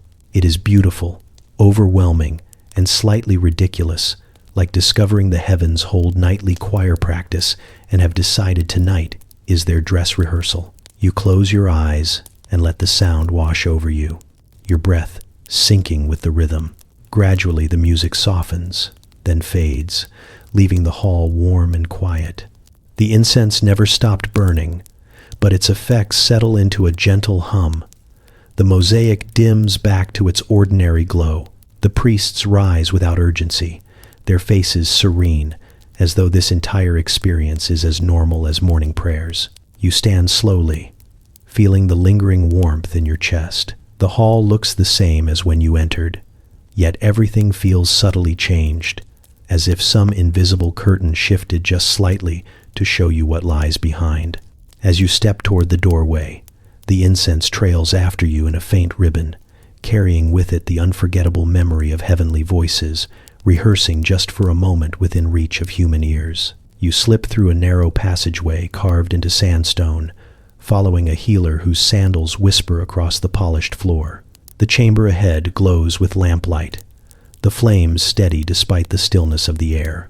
The heat settles on your skin like a second layer, warm enough to make each breath feel deliberate. You have heard stories of this place, a sanctuary hidden beneath the palace where healers work in silence and shadows, using tools and concoctions whispered about but never acknowledged in public. Most of those whispers involve oils that arrived in clay jars with no markings, carried by traders who insisted they came from lands where the sand sings at night. The healer pushes aside a heavy linen curtain, revealing a room filled with clay vessels arranged on shelves cut directly into the stone. Each jar is sealed with wax stamped in unusual symbols, the kind you suspect were created by someone who wanted to sound official while staying anonymous. The air is dense, with scents that twist together in confusing harmony: resin, myrrh, lotus, and beneath them, faint traces of something sharper, something that prickles your nose and hints at secrets buried deeper than the tombs outside the city walls. You sit on a low stool while the healer kneels beside a jar wrapped in palm fibers. He handles it carefully, as though the clay might wake up and protest. He mutters that this particular oil was smuggled in through the delta marshes, hidden among jars of perfume and spices meant for noble women.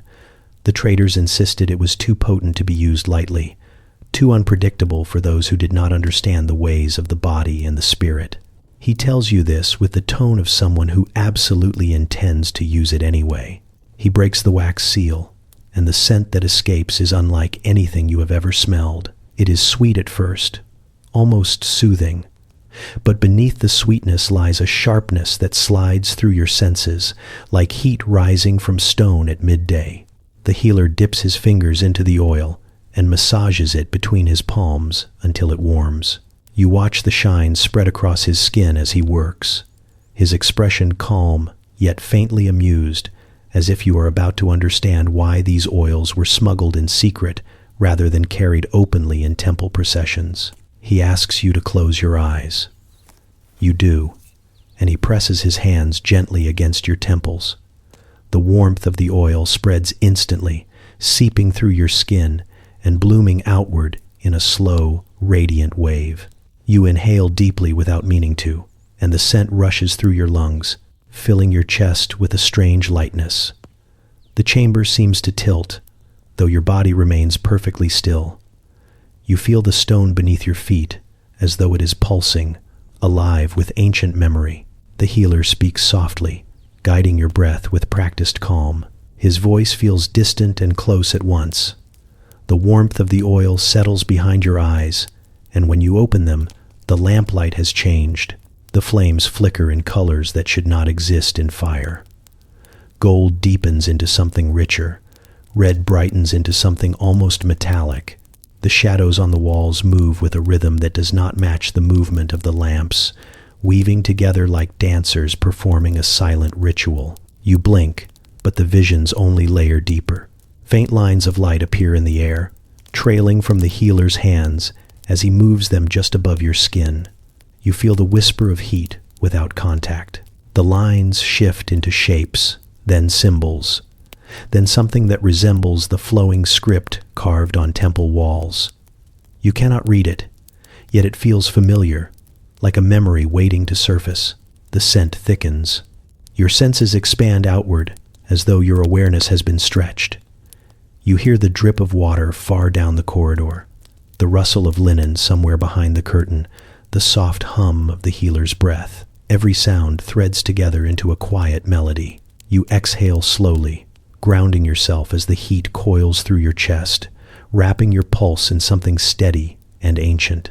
Gradually the visions soften, the shimmering lines fade, the flames return to their usual colors. Your breath steadies. You lift your gaze to the healer, and he gives a small nod, satisfied. He wipes the remaining oil from his hands with a linen cloth, careful not to spill a drop. You understand now why these oils were carried in secret and why only certain chambers were trusted to hold them.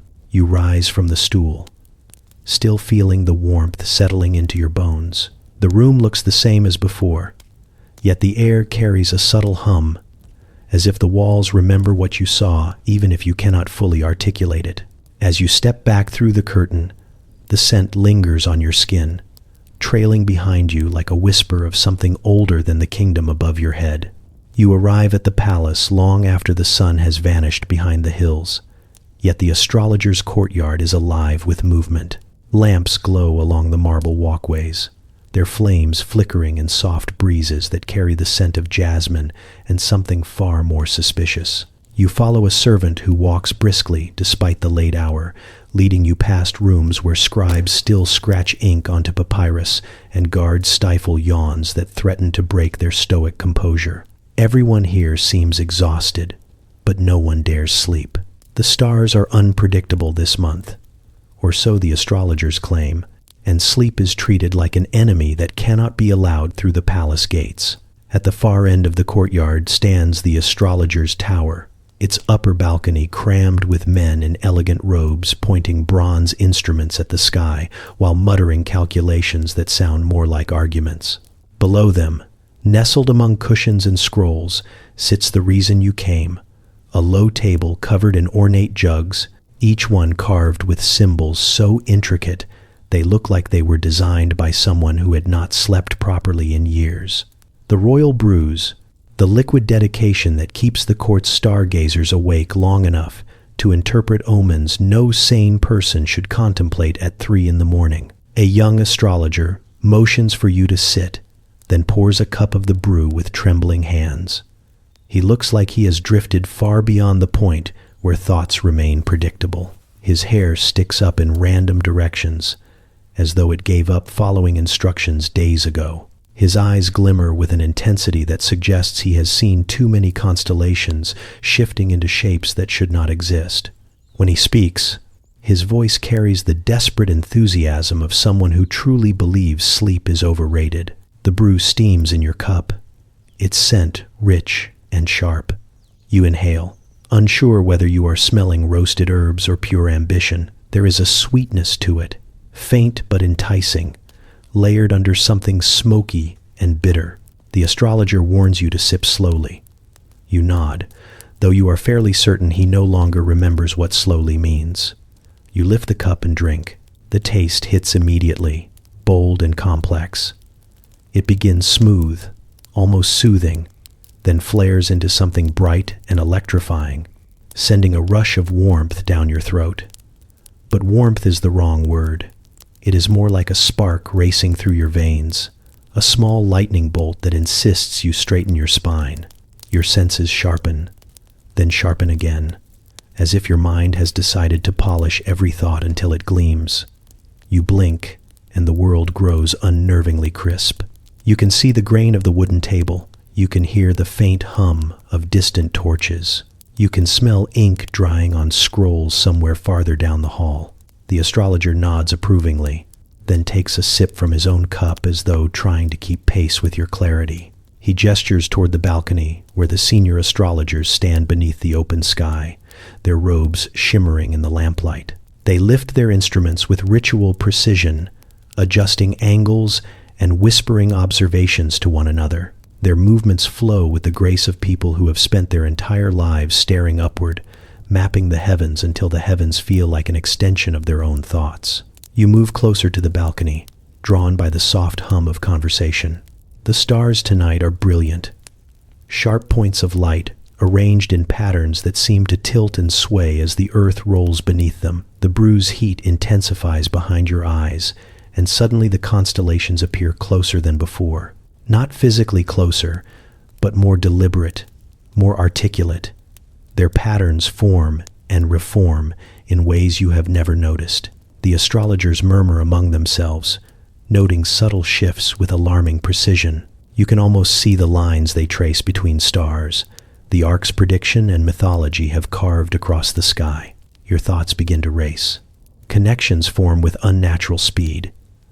You understand, for a moment, why these brews are guarded with the same security as royal treasures. The liquid sharpens the mind to a point where ideas arrive faster than breath. You feel buoyant, alert, almost weightless. The night seems endless, full of meaning waiting to be sorted into charts and prophecies. You might write 3 treatises before dawn if someone gave you ink, but the clarity teeters on the edge of overwhelm. You grip the railing, grounding yourself as the astrologers above begin a new chant, reciting star names and calculations that ring through the air like part of the sky's own language. Your breath steadies, the rush eases, the stars settle into their familiar brilliance. When the brew's intensity finally softens, the courtyard grows still again. The astrologers continue their work, tireless and focused, while you feel the lingering hum of clarity fade into something calmer. You realize why these brews were reserved for those tasked with reading the heavens. They do not create wisdom. They simply pry open the mind long enough to glimpse truths too vast to hold in a single moment. You step away from the railing, feeling the warmth drift into your limbs like faint starlight. The palace is quiet now, save for the whisper of quills and the distant murmur of calculations. You walk down the steps, carrying with you not prophecy, but the lingering brightness of a night where the sky felt just a little too close. You enter the courtyard long after sunset, when the wine has already softened every edge of conversation and the air carries the kind of warm laughter that only appears when people forget they are supposed to be dignified. Torches glow along the walls, flickering against columns painted with scenes of gods who look only slightly more composed than the men reclining beneath them. The cushions are arranged in a loose circle around low tables covered with fruit, olives, and cups of wine that have definitely been refilled too many times. But the attention of the room is fixed not on the wine, nor the musicians strumming in the background, but on a set of clay cups that sit in the center like coiled temptation, lotus cups, the infamous ones. You have heard the stories, whispered, with equal parts admiration and caution. Some claim they unlock inspiration. Others insist they loosen the mind until it wanders into places it should not. A few insist that one symposium ended with half the attendees debating philosophy with a potted plant for over an hour. You are not sure which version is accurate. Judging by the atmosphere here, all of them might be. The host, a man who radiates confidence in the way only someone with too much wealth or too little sleep can manage, beckons you over. He lifts one of the cups with theatrical delicacy, as though it contains the distilled essence of genius rather than something scraped from lotus petals steeped much longer than seems reasonable. The mixture inside is pale and slightly viscous, catching the torchlight with a soft glimmer. When he sets it before you, the scent drifts upward, floral with a sweetness sharp enough to prick the inside of your nose. It smells like perfume, poetry, and poor future decisions. You settle onto the cushions as the others lean forward, eager, their eyes bright with the anticipation of watching someone else cross a threshold they themselves crossed long ago. A poet to your left raises his cup in salute. His smile is the kind worn by a man who believes he has seen truths hidden from the rest of the world, though his hair suggests he has been fighting a long battle with gravity.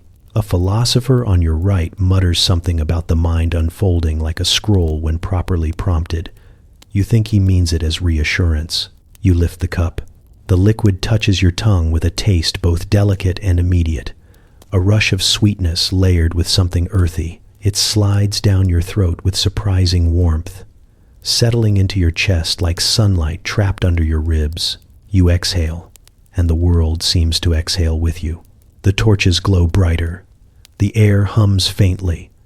The conversations around you sharpen as if each word acquires new weight. The poet begins reciting lines about the sea, about sails catching the breath of gods, about longing stretching across horizons. His voice flows with practiced beauty, but something about it feels more alive tonight, richer, like his words are rising from someplace deeper. You sit quietly, listening, and the warmth inside you spreads into your limbs. The room softens at the edges, the shadows blending into curves. You blink, and the torchlight seems to ripple, moving in slow waves like water stirred by an unseen hand. The philosopher leans close, explaining a theory about the soul, the universe, and the fundamental nature of joy. You cannot fully follow the details, but the cadence of his voice settles over you like a calm tide. The lotus heightens everything. Every sound seems to carry a trail of meaning. Every glance feels weighted with intention. You begin to understand how these cups became legendary. The world does not transform into something new. It simply expands, revealing layers you never noticed beneath the surface of ordinary moments. The musicians shift into a slower melody, their notes weaving through the air like threads of silver. You listen to the lyre's song as it bends gently, each vibration settling into your mind with a soft insistence. The courtyard seems wider than before, as if the walls have leaned back to give the night more room. The sky overhead deepens into velvet, the stars pricking through with curious brightness. Someone presses a cluster of grapes into your hand, and you cannot help but laugh at how the fruit feels almost exaggerated in your palm. Rounder, more vibrant, the color too rich to be real. The laughter spreads, slipping from you into those around you, until the entire group shares a brief moment of pure, effortless delight. No one speaks during it. They simply exist together, suspended in the glow of lotus warmth and flickering firelight. Gradually, the intensity settles, your thoughts quiet, returning to their familiar rhythm. The courtyard regains its normal boundaries. The music softens. The poet leans back, satisfied with his own brilliance, while the philosopher drifts into a contemplative silence that may or may not last until morning. You place your cup on the table, feeling the final traces of lotus warmth pulse gently in your chest. As the night drifts on, you sit among them with a calm you did not expect. The lotus has left you with something subtle, a lingering clarity nestled inside the softness. When you finally rise to leave, the torches sway lightly in the breeze, their glow following your steps as though acknowledging that for a brief moment, under the warm Mediterranean sky, the world let you glimpse its quieter, sweeter side. You walk through a marble corridor so polished it reflects your sandals with unsettling accuracy, as if the floor is quietly judging your posture. The palace around you is hushed at this hour, not because anyone is asleep, but because silence is the preferred language of philosophers who wander here long after sunset, muttering ideas that seem profound until daylight arrives to dismantle them. The lamps burn low, filling the hall with a golden softness that turns every statue into a thoughtful spectator. Somewhere ahead, you hear voices, quiet, hushed, urgent enough to suggest someone has decided to share something that absolutely must stay secret, yet inevitably will not. You round a corner and see a group of scholars huddled around a low stone bench. Their white robes gather in folds like spilled parchment, their brows furrowed in the manner of men who take themselves seriously but wish the universe would return the favor. At their center lies a small bronze container, no larger than your fist. Its lid is carved with spirals that loop into one another, a motif popular among thinkers convinced that wisdom should always be packaged in confusing patterns. One scholar taps the lid with his fingernail, glancing down the corridor to ensure no one of rank is approaching. When he sees you, he gives a curt nod that implies you have been promoted from observer to participant without asking for it. The scholar lifts the lid. A faint shimmer rises, invisible at first, then catching the lamplight with a soft glint. Inside is a fine powder, pale as chalk but with a strange iridescence that suggests it did not come from any ordinary herb. You heard rumors about this mixture whispered between columns, passed quietly from one sleepless thinker to another. Philosopher powder, the substance that supposedly helps the mind loosen whatever knots life has tied inside it. Some claim it sharpens clarity. Others claim it widens the imagination. A few insist it simply makes everything funny for an hour. The scholars ignore those claims, of course, because laughter is not encouraged unless it comes from smug revelation. They pass the container toward you. The powder smells faintly of crushed petals and old parchment, a combination that suggests it has spent too much time near libraries. You hesitate, but curiosity pushes you forward.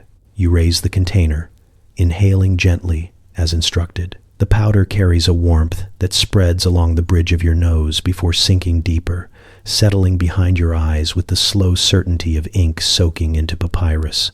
You exhale and blink as the marble corridor shifts in subtle, improbable ways.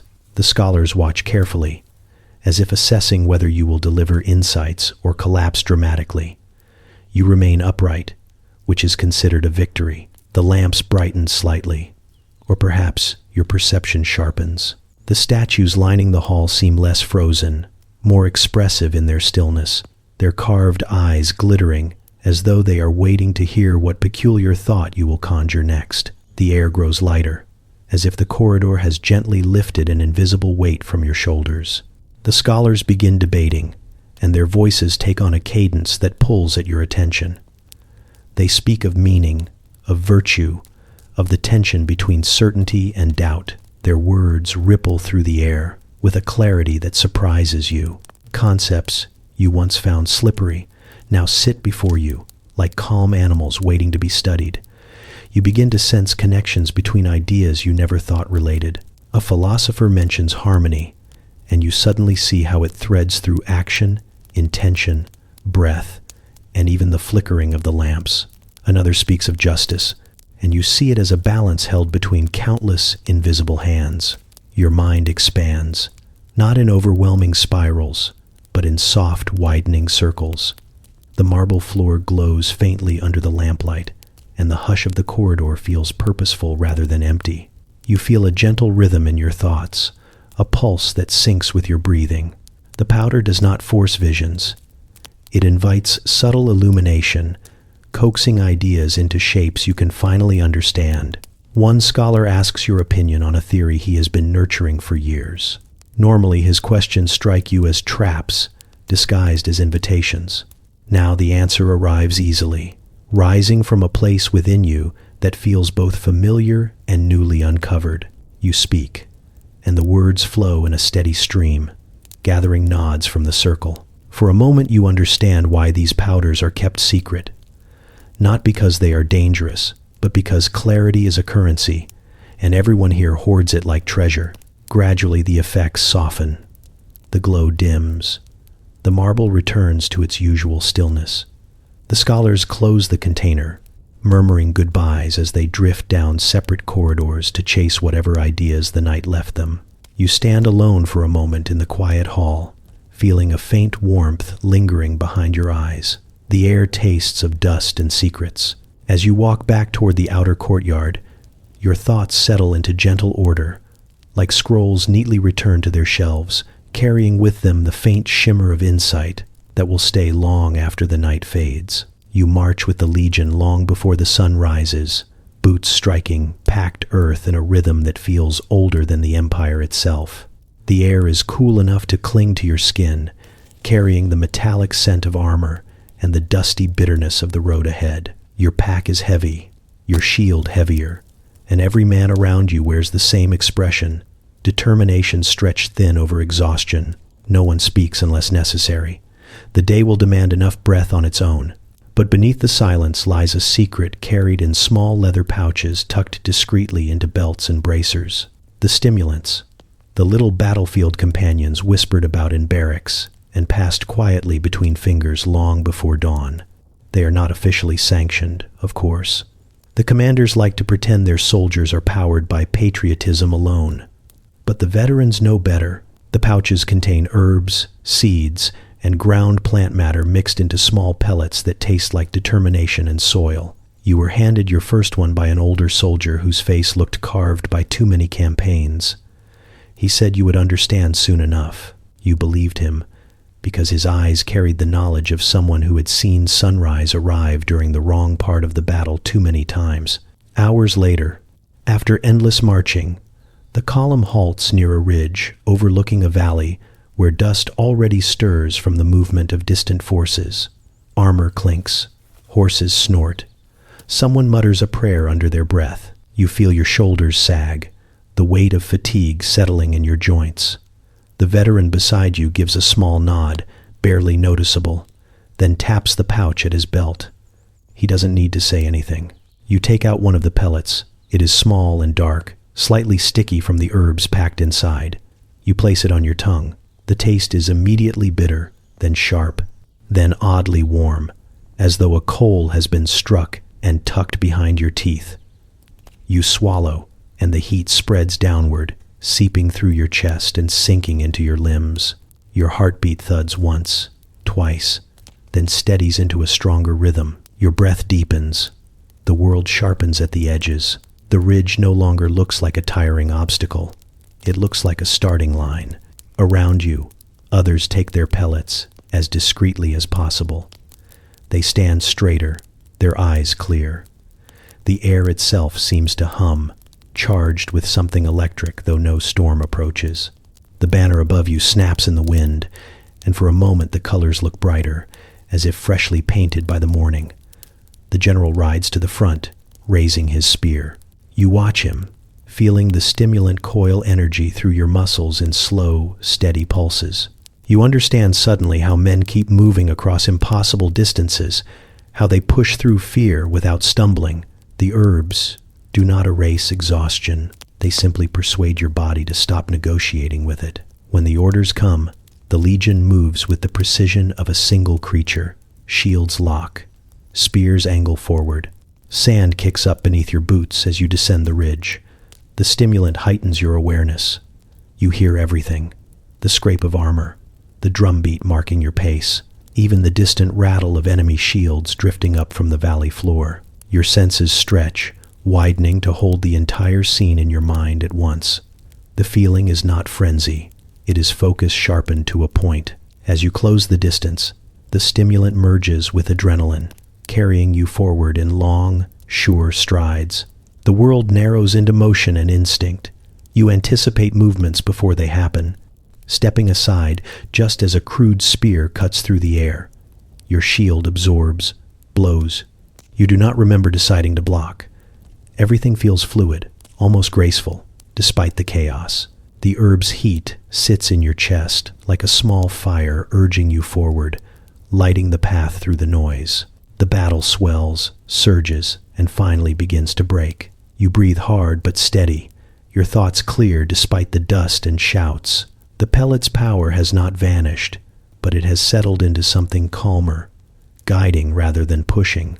When the fighting slows, you stand with the Legion as the valley thickens with silence once more. The sun has climbed high, and sweat streaks your face, but your body feels strangely unwilling to collapse. Not yet, not until the work is finished. Only when the final horn sounds does the heat in your chest begin to ebb. The clarity softens. Exhaustion creeps back, not all at once but gradually, as though your limbs remember they have limits after all. You wipe dust from your brow, listening to the others breathe, each one coming down from the same invisible height. The veteran catches your eye and gives a faint smile, knowing exactly what you feel. You do not speak. You simply understand. Out here, on roads carved through unfamiliar lands, the pellets are not luxuries. They are bridges over the long, dark stretches between strength and survival. You shoulder your pack, feeling the weight differently now, and follow the Legion onward as the day presses forward across the valley. You stand in the dim interior of a timber hut that smells like damp bark and determination. A cauldron bubbles in the center, the kind of bubbling that suggests either miraculous healing or a disastrous misunderstanding of botany. Medieval healers call it medicine. You call it suspicious. But you are here because your joints ache, your head throbs, and the nearest real doctor is probably somewhere in the next century. So you watch as the healer, a wiry woman with hair like dried moss, stirs her brew with the solemnity of a priest blessing a doomed ship. She tosses in another handful of leaves that look as though they were collected from the bottom of a forest floor where sunlight goes to die. She mutters something about natural vitality, although it sounds more like she is arguing with the leaves themselves. A puff of steam rises, carrying a scent that blends mint, smoke, and the lingering possibility that this mixture was originally created by accident. She gestures for you to breathe it in, and because you are polite, or desperate, or both, you do. The effect is almost immediate. The air hits the back of your throat with a tingling warmth, as though a forest spirit has flicked your larynx just to see what would happen.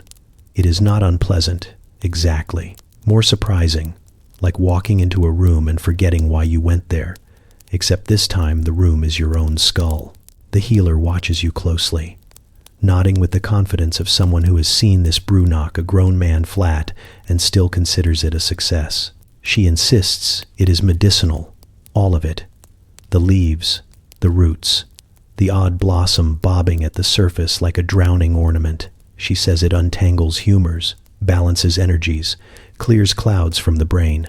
You wonder if medieval healers ever considered that some clouds are useful, like the ones that protect you from the full truth of your daily responsibilities.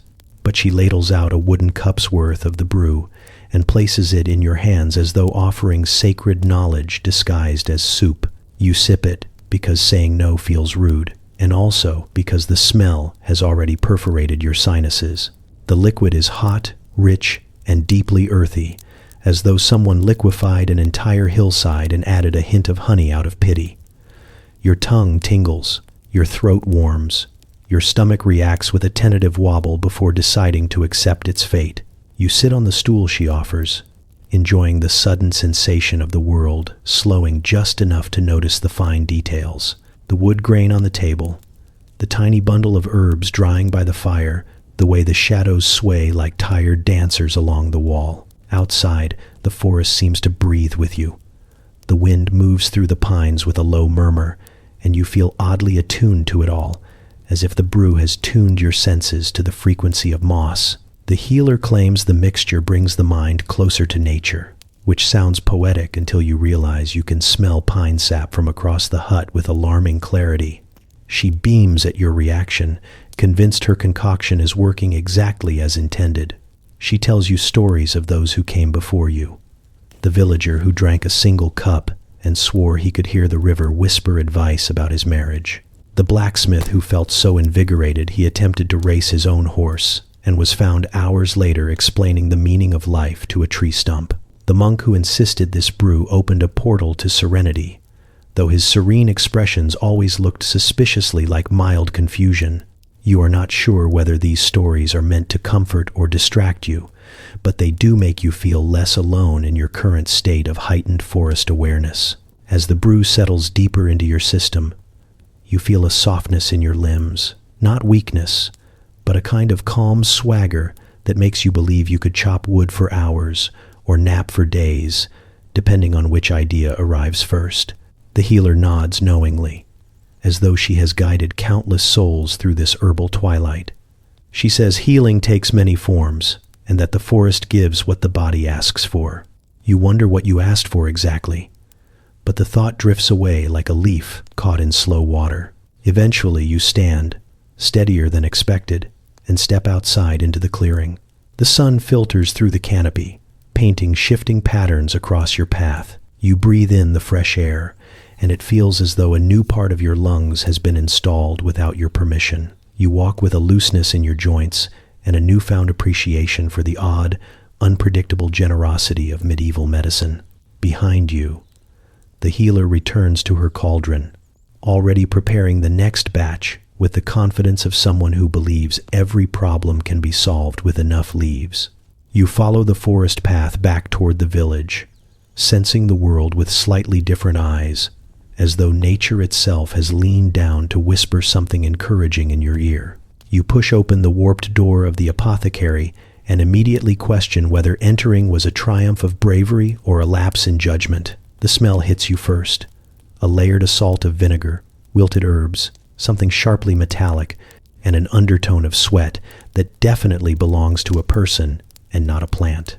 Every shelf is crowded with jars sealed in haste, bundles of dried plants that look like they surrendered weeks ago, and handwritten labels that read more like desperate suggestions than confident prescriptions. You stand still for a moment, trying to identify any single scent among the chaos, but the air simply smells like fear that was boiled and bottled. The apothecary himself appears from behind a curtain, moving with the jittery energy of someone who has not slept since the last full moon. His eyes are wide, bright with a mix of exhaustion and hope that feels contagious in the least reassuring way. He greets you with a flourish that suggests he still practices bedside manner, even though everyone knows he is just improvising. He asks what ails you, though he barely waits for the answer before rooting through a chest filled with ingredients that would make a forest spirit reconsider its life choices. He explains, with breathless confidence, that he has perfected a concoction for this plague sweeping the city. He calls it a protective tonic, a restorative draught, and a miracle blend all at once. His enthusiasm rises with each title, as though repeating them might make them true. He pulls out jars one by one, crushed petals from flowers that only bloom under full moons, resin from trees that grow along graveyards, vinegar infused with enough garlic to repel every spirit for 3 generations, and bundles of herbs so pungent they seem to vibrate with indignation.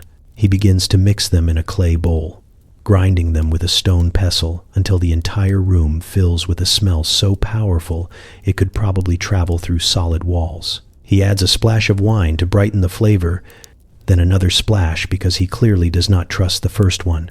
The mixture darkens in color, thickening as he stirs. Steam rises from the bowl, carrying a scent that feels both medicinal and entirely made up. He insists it is supposed to smell like this. You nod because arguing seems pointless. He pours a ladleful of the mixture into a cup carved with crude symbols for protection. You take it reluctantly, holding it with the same caution you would use for a sleeping wasp. The liquid sloshes, releasing waves of pungent aroma that challenge your commitment to staying conscious. You sip it anyway, because everyone else in the city is drinking these things, and at this point, social pressure outpaces common sense. The taste is impossible to categorize. It begins as vinegar, transforms into bitterness, then blossoms into something sweet and strangely floral before collapsing into garlic with a final flourish. It burns slightly, but only in the way that makes your brain light up and demand an explanation.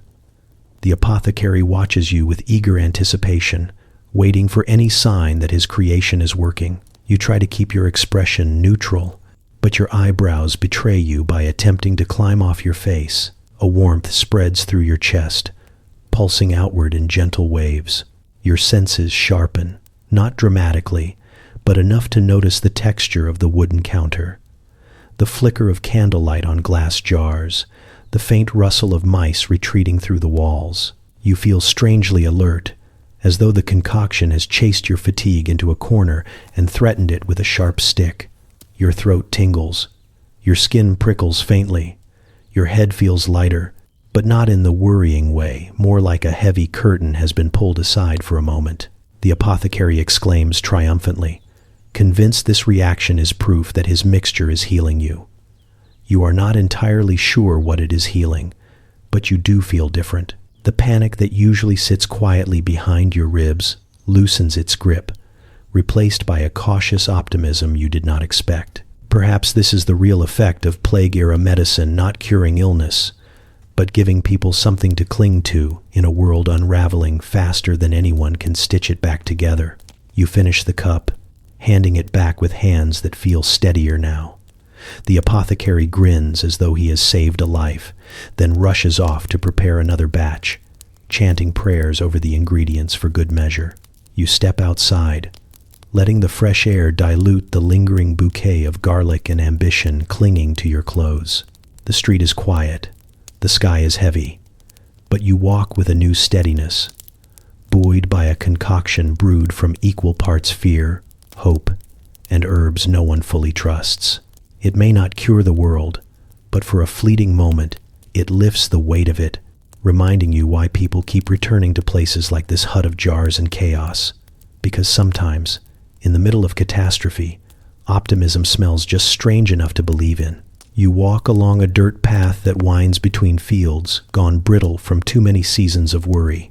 The village ahead sits hunched like an old man, protecting a secret he wishes someone else would carry for a while. Everyone here whispers about witches, curses, and herbs that should never be touched, though the whispers grow louder whenever someone's ailments outpace the cures offered by prayer and cold water. You have heard the stories often enough to ignore them, yet today you walk toward the cottage at the edge of the woods, the one everyone avoids despite secretly hoping someone else will visit in their stead. The door creaks open before you even knock. The woman standing there looks nothing like the figure described in panicked testimony. She is wiry, sharp-eyed, and utterly unimpressed by fear. Her hair falls around her shoulders in a tangle of silver and shadow. She studies you as though you are a puzzle she has solved 100 times before. Without a word, she steps aside and motions you in.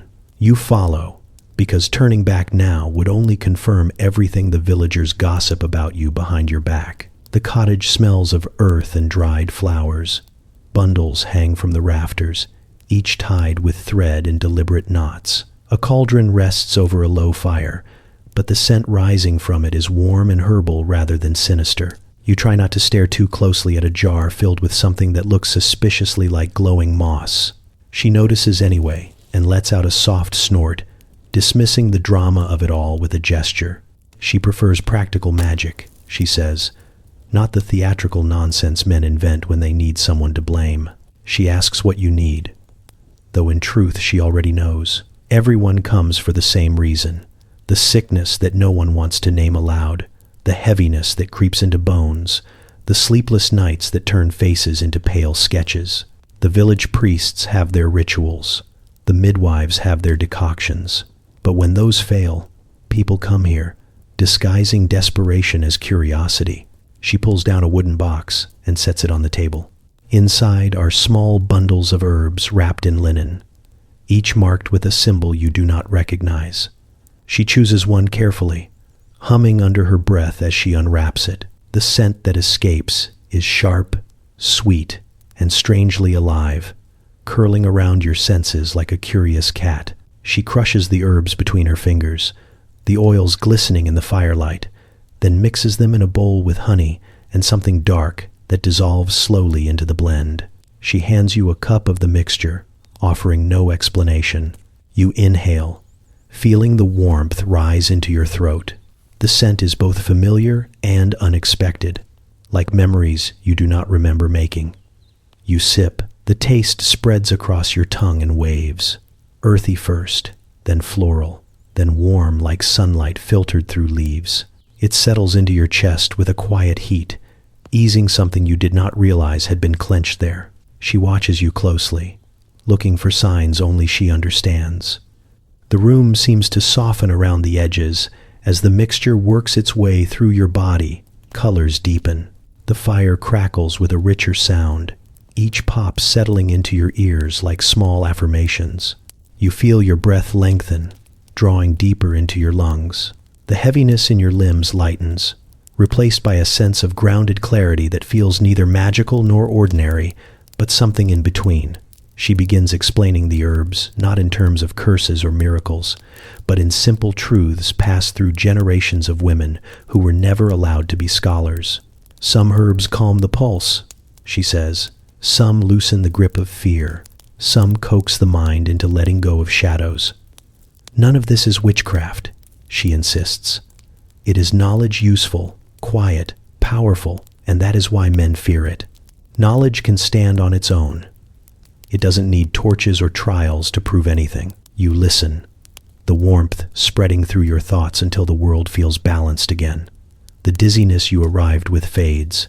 The tension in your neck unwinds. For the first time in weeks, you feel capable of being a person rather than a bundle of symptoms and dread. She pours you another small cup, this one lighter, meant to ease the hour that follows. Outside, wind rustles the leaves like distant applause. You finish the last sip, gentle and steady now. She wraps a small bundle of herbs for you to take, warning you to keep it hidden unless you want half the village accusing you of consorting with darkness. You tuck it into your cloak, suddenly aware of the fragile line between fear and understanding, between superstition and survival. You step back into the forest path, the cool air brushing your face. The cottage door closes behind you with soft finality. As you walk, the world feels lighter beneath your feet, not because of magic or miracles, but because someone dared to understand what others chose to fear. You arrive at the monastery in that strange gray hour before sunrise, when the world feels half awake and the air carries the chill of unfinished dreams. The stone walls rise above you like a fortress built to keep worldly noise out and spiritual confusion in. A bell clangs somewhere deep within the corridors, a sound both solemn and slightly annoyed, as if even the bell resents being awake this early. A monk greets you with a bow, his expression serene in the way only someone who has not spoken to another human in days can manage. He gestures for you to follow, and you do, because the quiet feels heavy with purpose. The corridors are lined with wooden doors, each leading to a chamber where monks kneel over scrolls, grinding pigments or reciting prayers under their breath. The scent of incense curls around you, sweet and smoky, clinging to your cloak as though determined to go home with you.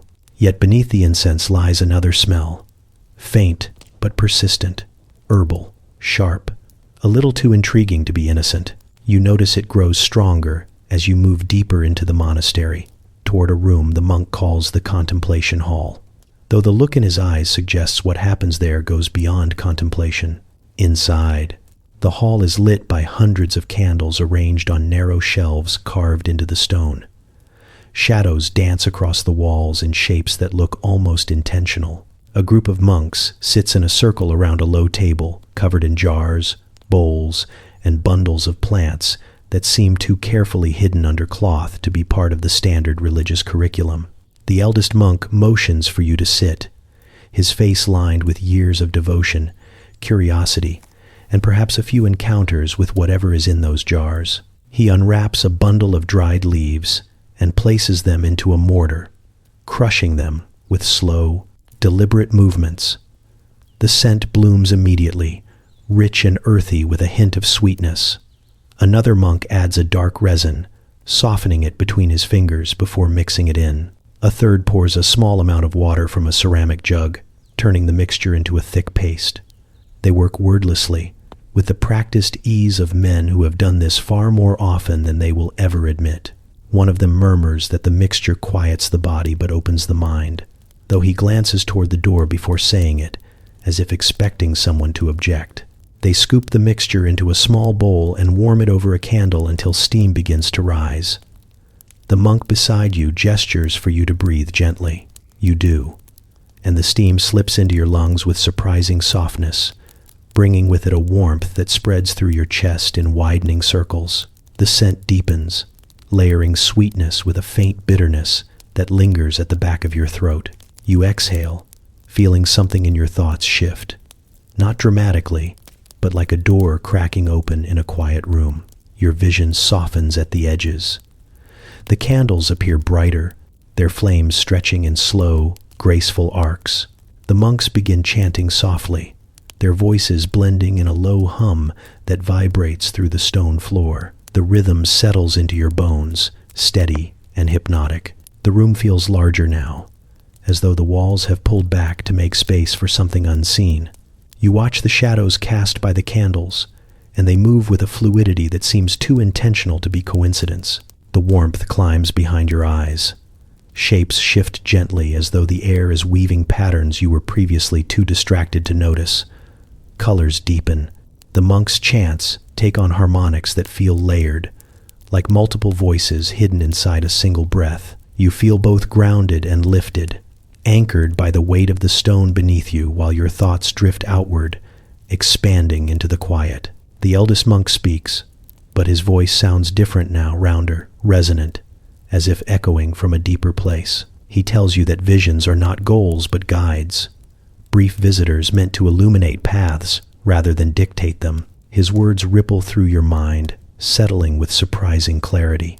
You stare at the candlelight, and it bends into shapes that feel meaningful even if you cannot name the meaning. You sense something vast, gentle, and wordless resting just beyond your reach. The warmth begins to ebb slowly, like the tide drawing back toward the sea. The candles regain their ordinary glow. The chants soften into silence. Your breath steadies, anchored again in your own chest. The monks watch you with calm understanding, their faces free from judgment, as though they have seen countless people stand on the threshold of insight and return quietly to themselves. When you rise, your legs feel steady, your mind clearer than before. Your thoughts arranged in a way that makes the world feel slightly different, slightly wider. The elder hands you a small sachet of dried herbs, tied in simple twine. Not for visions, he says, but for grounding. You tuck it into your cloak, grateful for the balance of both. As you step back into the cool morning air, the sun has begun to rise, washing the horizon in gold. You walk away from the monastery with a quiet certainty that what happened in that hall was not virtue in the traditional sense, nor temptation, but something else, an invitation to see the world with eyes just a little more awake. You arrive at the workshop long after midnight, when most of the city has surrendered to sleep, and the only people still awake are night guards, thieves, and individuals who believe brilliance can be brewed in glass bottles. The door is cracked open, spilling a warm glow onto the cobblestone street. You hesitate for a moment, listening to the muffled clinking inside, then step through as quietly as possible. The air inside is thick with scents that do not cooperate with one another. Lavender battling vinegar, honey wrestling something that definitely should not smell like burning metal, and an undercurrent of citrus that feels like it is trying to escape. The alchemist stands hunched over a cluttered table, muttering to himself in a tone that suggests he is both delighted and terrified by his own ideas. His robes are stained with colors that were never meant for fabric, and his hair curls wildly from too many hours near flames. He greets you with a distracted wave, gesturing at the array of bottles, vials, and jars that glitter in the candlelight. Some contain clear liquid. Others glow faintly, as if harboring opinions. One is bubbling without any visible source of heat. He insists each one is a product of the Renaissance spirit, a celebration of human potential distilled into tinctures that promise genius with just a few drops. He also admits, in a whisper, that results vary. He pulls out a bottle sealed with wax and carved with swirls so ornate they must have been added by someone determined to distract from how questionable the contents were. He explains that this tincture sharpens thought and ignites creativity. He claims it helped one artist complete an entire mural in a single night. He neglects to mention the mural was later described as ambitious and confusing. He pours a small amount into a glass and hands it to you with the reverence of someone offering a relic. The liquid is pale gold, shimmering as you tilt it. You raise it to your nose and inhale a scent that shifts between sweet blossoms and something metallic, like lightning bottled just before it escapes. You sip. The flavor is surprisingly delicate at first, smooth and floral, but then it sharpens suddenly, sending a rush of warmth through your chest and straight up the back of your skull.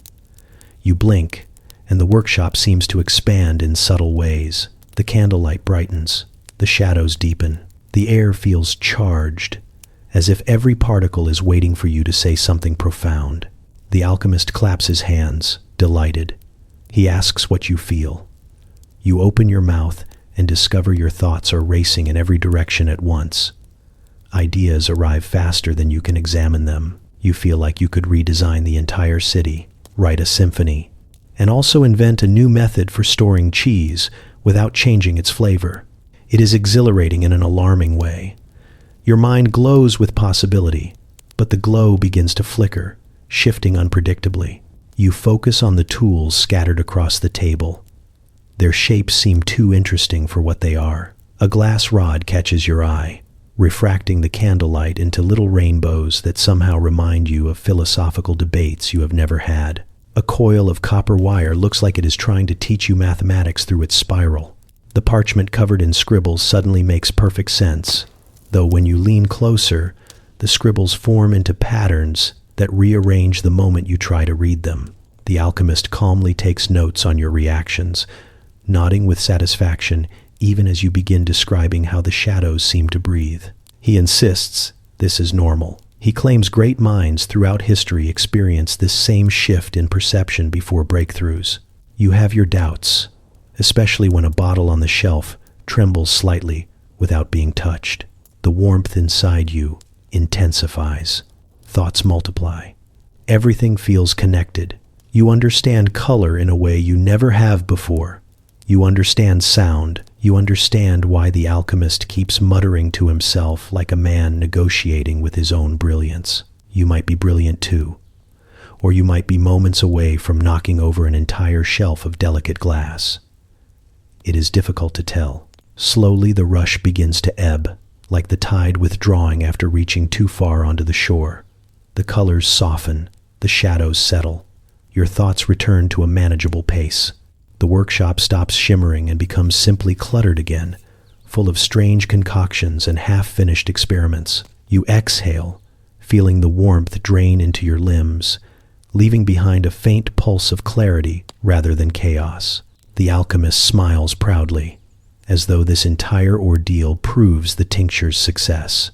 He offers you a bottle to take home, wrapped in cloth to prevent accidental inspiration at inconvenient hours. You decline politely, unsure your mind is prepared for encore brilliance. He shrugs, uncorking a different vial for his own use, humming as though chaos is simply the price of progress. You step back into the cool night, breathing air that feels blessedly ordinary. The stars overhead shimmer with their usual distance, and the quiet of the city settles around you like a calming hand. You walk away from the workshop with a mind still buzzing faintly, grateful for the flicker of genius you tasted, and even more grateful that it has dimmed enough to let you walk in a straight line again. You travel with them because the horizon keeps widening, and no one else seems foolish enough to follow it. The explorers march ahead with the confidence of men convinced the world is filled with undiscovered wonders instead of obvious hazards. They carry maps that are mostly blank, compasses that do not always behave, and an unwavering belief that anything growing, crawling, dripping, or bubbling in the wilderness is meant to be tasted. You walk slightly behind them, partly for safety, partly to maintain emotional distance from whatever strange botanical impulse strikes next.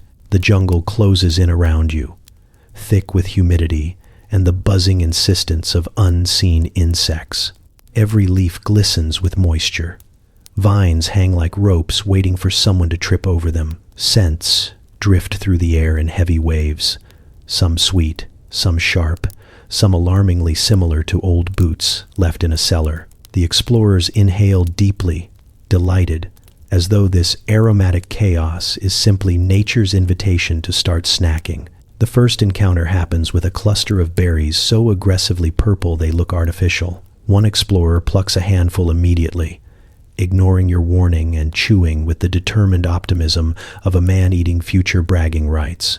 His face brightens, then darkens, then brightens again. He claims he feels electrified by possibility, though his sudden enthusiasm for climbing a nearby tree suggests the berries are doing significantly more than sparking possibility.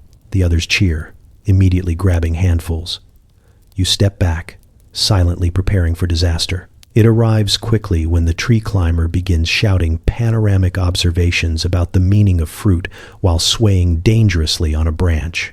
Hours later, after coaxing him down and waiting for the purple glow in his pupils to fade, you continue onward. The explorers remain undeterred, as if the forest had given them encouragement instead of consequences. They carry on with the same logic that has guided them for weeks. If the world offers something mysterious, it would be rude not to swallow it. Next comes a patch of mushrooms sprouting along a fallen log, their caps patterned like intricate mosaics. One explorer crouches, sniffing with the concentration of a scholar. He declares they smell philosophical. Before you can argue, he pops one into his mouth. The others follow because group decisions here are made through reckless camaraderie rather than wisdom. Moments later, the philosophical mushroom eater begins explaining in great detail how the forest is having emotional reactions to your presence. Another explorer insists he can taste colors now. A third becomes fascinated by the sound of his own heartbeat, listening with the intensity usually reserved for epic poetry. The forest watches all of this in silent amusement. Eventually, the mushroom effects ebb, leaving the group exhausted and slightly embarrassed. Though not embarrassed enough to reconsider their habits, they march on with renewed determination, convinced the next discovery will be the one worth writing down. You try to appreciate the scenery, though it becomes challenging when one explorer stops every few paces to sniff the air and ask if anyone else hears music coming from the ferns. As evening approaches, you reach a marsh where strange flowers bloom along the water's edge. Their petals glow faintly in the dusk, pulsing with gentle bioluminescence. The explorers freeze, mesmerized by this new spectacle. You already know what comes next. One of them kneels, touches a petal, and announces that if the flower glows, the experience surely will too. Without hesitation, he tears off a piece and places it on his tongue. You close your eyes, counting to 3 before the others follow suit. The effect arrives gradually. The glowing intensifies in their faces first, subtle at the edges, then radiating outward until their skin carries a soft sheen like moonlit water. They gasp in wonder, watching their own hands sparkle faintly. They laugh, amazed at their luminous fingertips, waving them around like enchanted fireflies. You sigh, stepping a few paces back to avoid becoming collateral illumination. The light fades as the moments pass, leaving the explorers exhilarated and slightly dazed. They agree, unanimously, that this discovery was worth the misfires of the day. They add that the world must surely be filled with more glowing things, more mysterious berries, more philosophical mushrooms, more wonders waiting just beyond the next bend. You follow them as the darkness settles, guided not by rational decisions but by their persistent, irresponsible awe.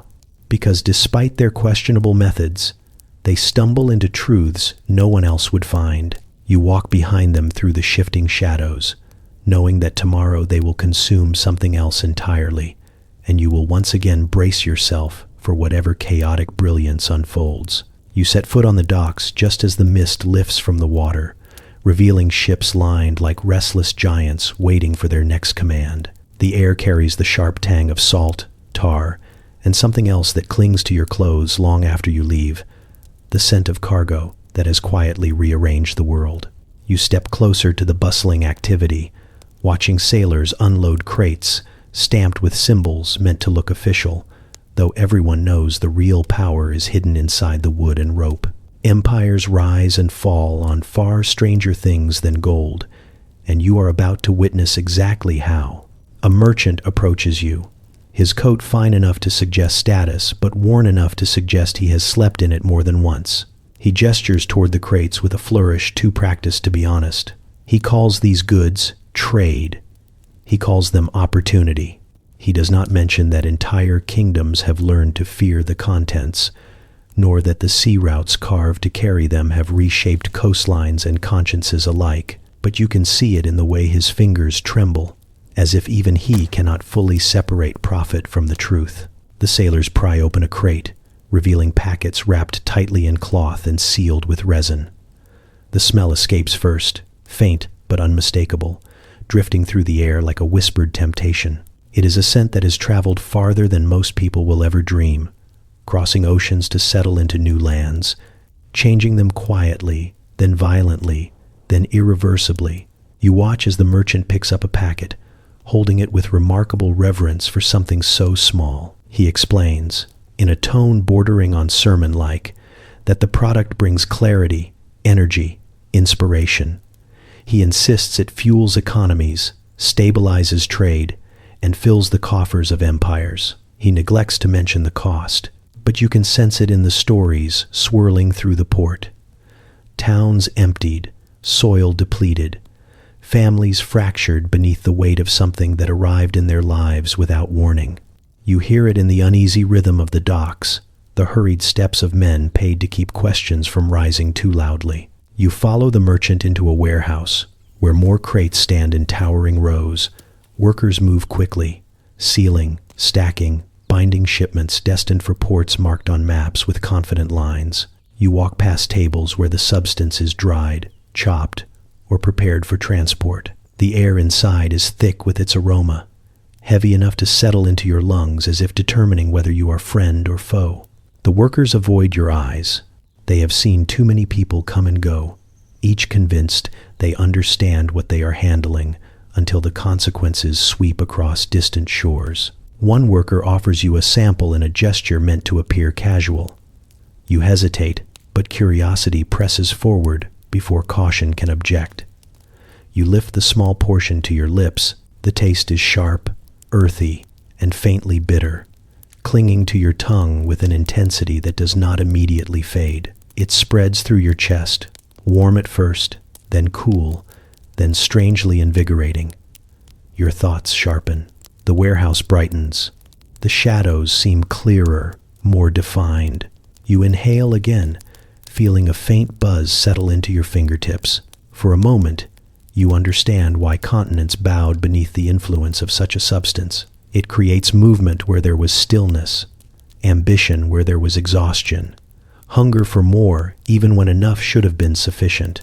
The world does not seem gentler after consuming it, but it seems filled with more angles, more possibilities, more paths spinning outward from a single moment. But the warmth shifts. It flickers. The clarity sharpens too far, narrowing your thoughts into razor-like corridors. The warehouse becomes too loud. The workers' movements too swift. You step back, grounding yourself as the sensation crests and then begins to soften. You realize that what you felt was only a faint echo of what has driven nations into frenzy, an echo powerful enough on its own. The merchant smiles knowingly as the effects fade from your pulse. He speaks of demand in distant markets, of ships waiting to carry the shipments toward expanding horizons. He speaks of influence in the way others speak of weather, inevitable, shifting, unstoppable. You hear the pride in his voice. You also hear the fear tucked beneath it, a fear he would never admit even as it guides every decision he makes. As you step back into the open air, the docks feel different. The sea breeze sweeps away the lingering taste on your tongue, but not the weight of what you witnessed. You see the crates for what they are. Not goods, not opportunities, but catalysts, substances that turn tides of history, leaving behind both wealth and ruin in equal measure. You walk along the shoreline as the sun rises, the world brightening into a day shaped by choices made in warehouses like this one. And as gulls cry overhead and waves lap against the ships, you understand that the true cargo carried across these waters was not substance or profit, but power, quiet, potent, and utterly relentless in its reach. You board the ship before dawn, the deck slick with sea spray, and the sky still the color of old parchment. The crew moves around you with the slow coordination of men who have spent more of their lives on water than land. They speak in grumbles and half-formed sentences, but their hands are sure as they coil ropes and check rigging. You follow their movements closely, noticing something else beneath their routine, a kind of sharpened alertness that feels out of place for an hour, when even gulls struggle to stay awake. It begins with a sailor leaning against a barrel, chewing something wrapped in a scrap of cloth. His jaw works steadily, his eyes widening as though the horizon has just whispered its secrets to him. He catches you watching, grins with more enthusiasm than anyone should possess at this hour, and taps the cloth. He calls it sailor's spark. He claims it chases off exhaustion, keeps the mind sharp, and warms the blood when the wind tries to freeze it. Another sailor overhears and laughs, insisting the spark also makes you swear every wave is conspiring against you. A third man joins in, muttering that the mixture is older than piracy itself and probably invented by someone who misunderstood what plants are meant to do. Curiosity wins. After the morning's chores are done, one of the crew hands you a small bundle. Inside is a wad of leaves and dried root, crushed together into something that looks decidedly unappetizing. The smell hits you first, sharp, peppery, and just faintly sweet, like a garden that rolled down a hill and learned ambition on the way. You place it between your teeth and bite down carefully. The taste erupts immediately, flooding your mouth with bitterness that burns into warmth, then settles into a strange tingling that spreads across your tongue. The effect unfurls slowly, creeping from your jaw to your chest, then outward to your limbs. Your pulse steadies, then quickens just enough to feel purposeful. The cold morning air feels less intrusive. The deck seems clearer, the lines of the ship more deliberate. The crew moves with renewed vigor, hauling ropes and adjusting sails with the efficiency of men who have replaced sleep with something far more aggressive. The captain strides across the deck with the energy of someone who has consumed 3 bundles of spark and argues regularly with storms. His coat flaps dramatically behind him even when the wind is too gentle to justify it. He shouts commands with crisp certainty, pointing toward the shifting horizon where clouds gather like conspirators. The crew obeys, their movements rhythmic and fierce, fueled by a mixture that seems to blur the line between necessity and tradition. As the ship cuts through the waves, the spark heightens everything. Your senses widen. The creak of wood beneath you becomes music. The salty spray becomes refreshing rather than bracing. The gulls circling overhead look almost majestic, which is a sure sign the mixture is doing something unusual. Even the endless blue of the sea feels sharper, its depths shimmering with more shades than you remember the ocean possessing. The sailors speak freely now, stories spilling out of them with reckless enthusiasm. One tells you about a voyage where the crew survived a week-long storm by chewing spark until they felt invincible. Another insists pirates favored the mixture before boarding enemy ships, claiming it gave them the clarity to dodge blades and the courage to pretend they were immortal. Someone else confesses he once chewed so much spark that he spent an entire night debating with the mast about destiny. The spark's warmth shifts again. The clarity deepens, but so does the edge of exhilaration drifting beneath it. You grip the railing as the ship tilts over a swell, the world tilting with it. The wind rushes past your ears, humming like an old tune. You feel alive in a way that is both empowering and mildly concerning, as though your bones have remembered something your brain is still deciding whether to approve. Hours pass in a blur of waves and laughter and work made easier by the glow thrumming beneath your skin. Eventually, the spark begins to fade, gently at first, then more insistently. The tingling in your jaw softens. The crisp clarity melts into something quieter. Your limbs grow heavier, reminded that they belong to a body that has limits, no matter how loudly the ocean encourages otherwise. The sailors notice the shift immediately. They slow their movements just slightly, their bright chatter dimming into more measured conversation. The captain's dramatic coat flaps become less theatrical. Someone offers you water, patting you on the shoulder with a knowing grin that suggests you handled your first spark better than some. As the sun sinks into the horizon and paints the waves with orange and gold, you stand at the bow, watching the sea breathe beneath the fading light. The spark has left your blood, but a trace of its warmth lingers, like embers tucked beneath ash. You understand now why sailors used it, why pirates chewed it before raids, why captains relied on it when the ocean threatened to swallow everything. It was never just a stimulant. It was courage distilled into leaves, clarity disguised as bitterness, resilience wrapped in cloth and slipped into the pockets of men who lived at the mercy of tides. You close your eyes, feeling the ship rock gently, and breathe in the brine-soaked air as the day drifts quietly toward night. You push open the narrow shop door with the caution of someone entering a place where secrets are traded more often than coins. The bell above you gives the faintest ring, but the apothecary doesn't look up. He is bent over a mortar, grinding something with a focus so intense it feels like you have walked into a confession you were never meant to witness. Shelves tower above you, stacked with jars that glow faintly in the lantern light, powders labeled in handwriting so cramped it seems afraid of being read. The air is dense with spice, smoke, and a sweetness that carries the promise of possibility and the threat of consequences. The apothecary finally glances your way, eyes sharp, smile subtle. He motions you forward without a word, as though he knows exactly why you're here, even if you aren't entirely sure yourself. He pulls a small wooden box from beneath the counter and sets it in front of you. The lid is carved with symbols that look decorative until you notice the faint burns along the edges, like someone once tried to destroy it and then changed their mind. He taps the lid once, with a finger stained a permanent shade of amber. He calls it insight. He calls it courage. Then, in a lower voice, he calls it the quiet beginning of change. When he opens the box, you see packets wrapped in cloth, each tied with twine, each containing powder that shimmers faintly as though the air itself is reacting to it. He picks up one pouch, loosens it, and lets you smell the contents. The scent is bright, almost citrus at first, then deepens into something earthy and comforting, with a strange sharpness that nudges at the back of your thoughts. He explains that the mixture clears the mind, sharpens instincts, and awakens conviction. He avoids words like rebellion, but the silence after his explanation suggests them anyway. You are not the first person to stand in this dim shop, listening as he names ingredients he refuses to translate. He tells you scholars swear the powder helps them read truth between lines of text. He tells you artists claim it makes color brighter. He tells you laborers say it makes them willing to speak about injustices they once endured quietly.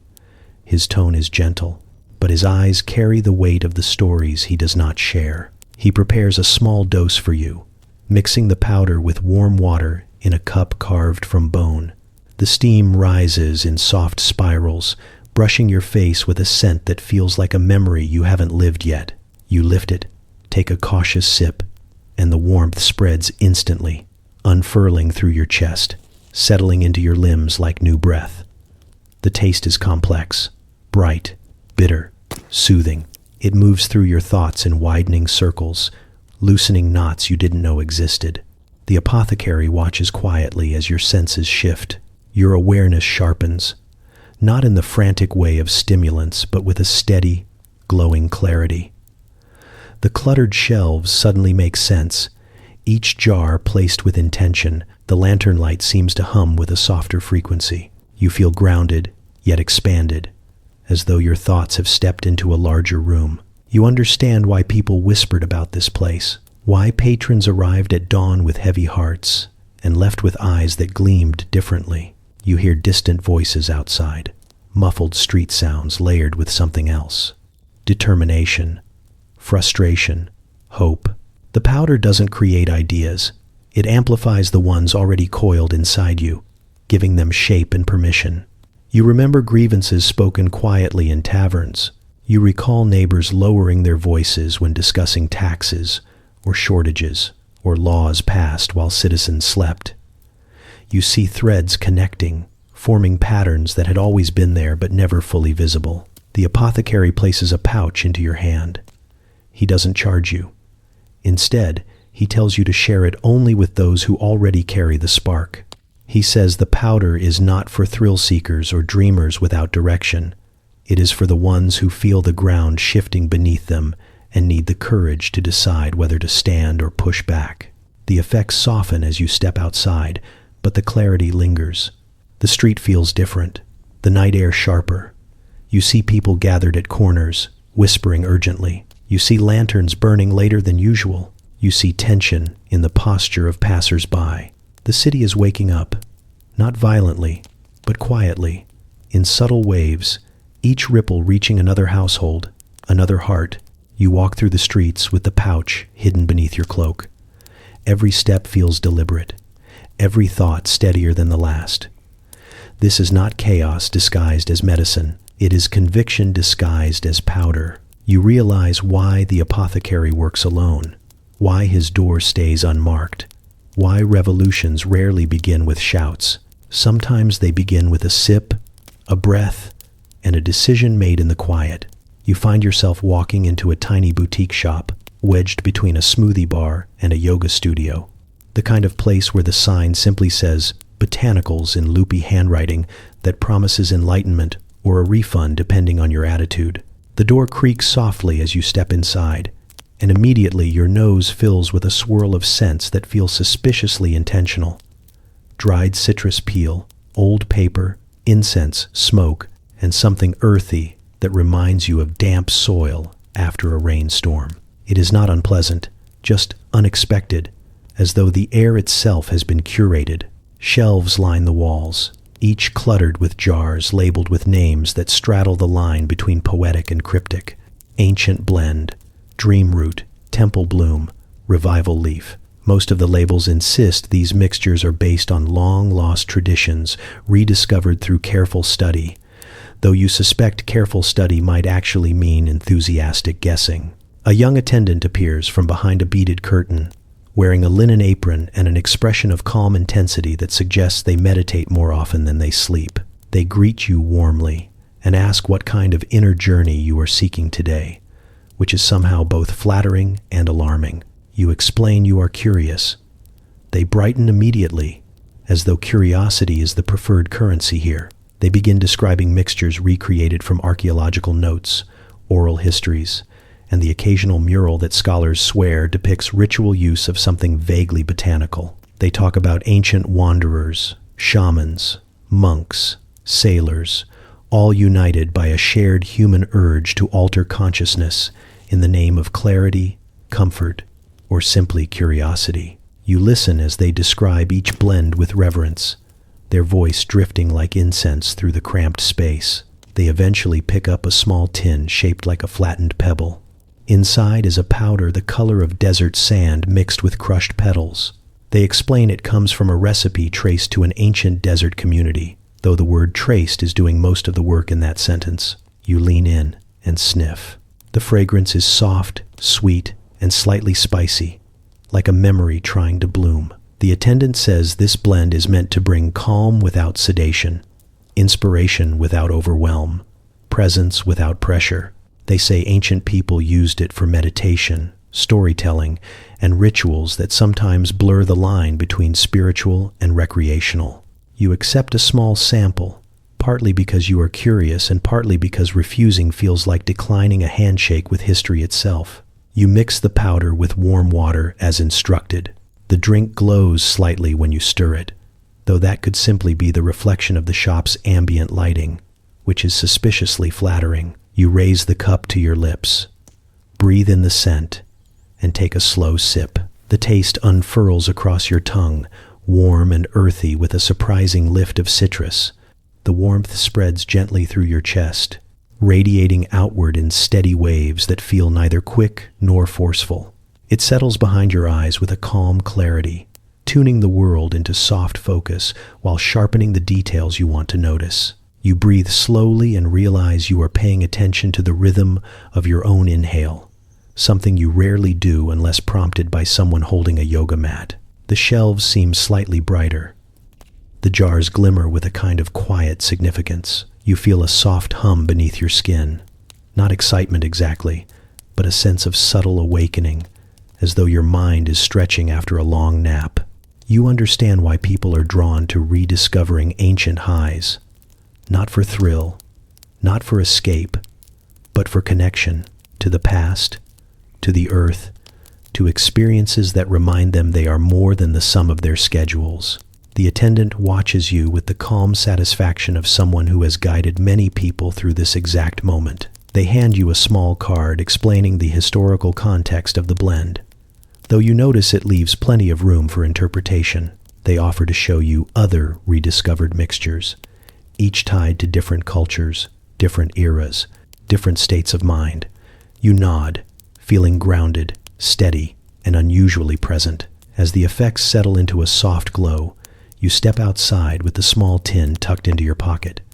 The air feels cooler. The street sounds clearer. The world seems unchanged. Yet you perceive it with a touch more gentleness, a touch more curiosity. Ancient highs, it turns out, are less about escaping reality and more about seeing it from an angle you forgot existed. You walk down the street with slow steps, carrying the quiet secret that the past is never as distant as it seems.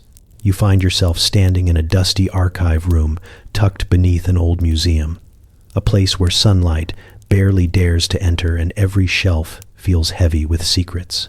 The air smells faintly of parchment, stone, and the kind of forgotten spices that cling to history like stubborn passengers.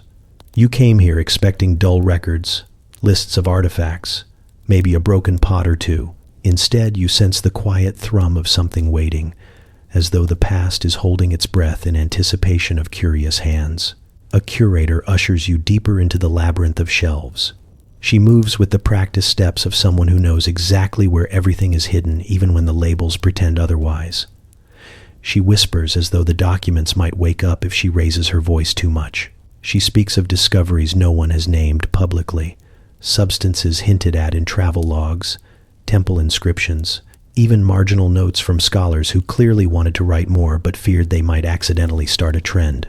She stops at a drawer that looks no different from the others, yet radiates the distinct energy of an unopened chapter.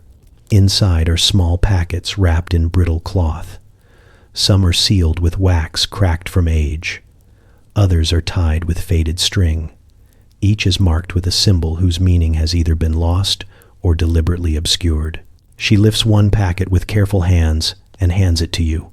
It is lighter than you expect, nearly weightless, as though whatever once lived inside it has shifted into something more elusive than matter. You unfold the cloth slowly, half expecting dust to scatter. Instead, you find a residue that glimmers faintly in the dim light, a soft iridescence pressed into the very weave of the fabric. The curator explains that it was found in a merchant's chest discovered beneath an abandoned desert outpost. The merchant wrote about a powder that made desert nights feel like they spoke in dreams. No recipe, no ingredients. Just that one cryptic line and a warning to never mix it with heat. She says the scholars still argue whether it was medicinal recreational, or simply poetic exaggeration. You inhale gently, the scent barely present, yet layered with a sweetness that feels like distant memory. She leads you to another drawer containing a fragment of bamboo etched with tiny marks. The translation pinned beside it is shaky, full of academic guesswork, but the message is clear enough. A brew prepared during certain moon phases, meant to heighten intuition before crucial decisions. The ingredients are listed only by metaphor: the root that hides beneath silence, the leaf that drinks starlight, the flower that shifts its color when spoken to. You try to imagine these plants existing anywhere other than imagination, but something in the etching suggests they once were real enough to influence someone's fate. Another shelf holds a jar dug up from a ruined mountain shrine. Its lid remains sealed, though the contents inside whisper against the glass when tilted slightly. No one dares open it. The label beside it cites villagers who once claimed the shrine's guardians used a smoke that coaxed honesty from the reluctant and confessions from the guilty. You stare at the jar and feel a faint hum beneath your fingers, as if whatever lies within is paying attention. The curator pulls out a final box, its hinges rusted but intact. Inside are scrolls so fragile she barely touches them. They describe a region where travelers drank from a river that ran with minerals so potent the water itself seemed to shift moods. Some travelers reported feelings of intense clarity, others startling vivid dreams. Still others moments of insight they could never fully articulate afterward. The river dried centuries ago, leaving behind only these fragments and arguments about whether the stories were literal, metaphorical, or somewhere in the liminal space between. She closes the box gently, then steps back, watching you with an expression that carries both caution and encouragement. She says history is full of substances that shaped cultures quietly, their presence known only to a few. Some were used sparingly, some were hidden deliberately, some vanished without explanation, leaving behind only residue and rumors. The question, she says, is not whether they existed, but whether someone will ever rediscover them. As you walk through the rows of shelves, the air feels charged, like the moment before a storm breaks. You imagine ancient hands grinding roots, travelers sipping unfamiliar brews beneath foreign stars, scholars scribbling notes while wrestling with ideas too strange to share openly. You imagine small discoveries waiting in soil and scroll, hiding patiently through wars and rebuilding, waiting for someone curious enough to pick up the thread again. You reach the staircase and look back one last time. The archive sits in stillness, shelves lined with mysteries wrapped in cloth and wax, as though offering a quiet invitation, not to recreate the past exactly, but to understand the strange, flickering corners of human experience that history only hints at. You step into the light, aware that you are leaving with more questions than answers, and that this, somehow, feels exactly right.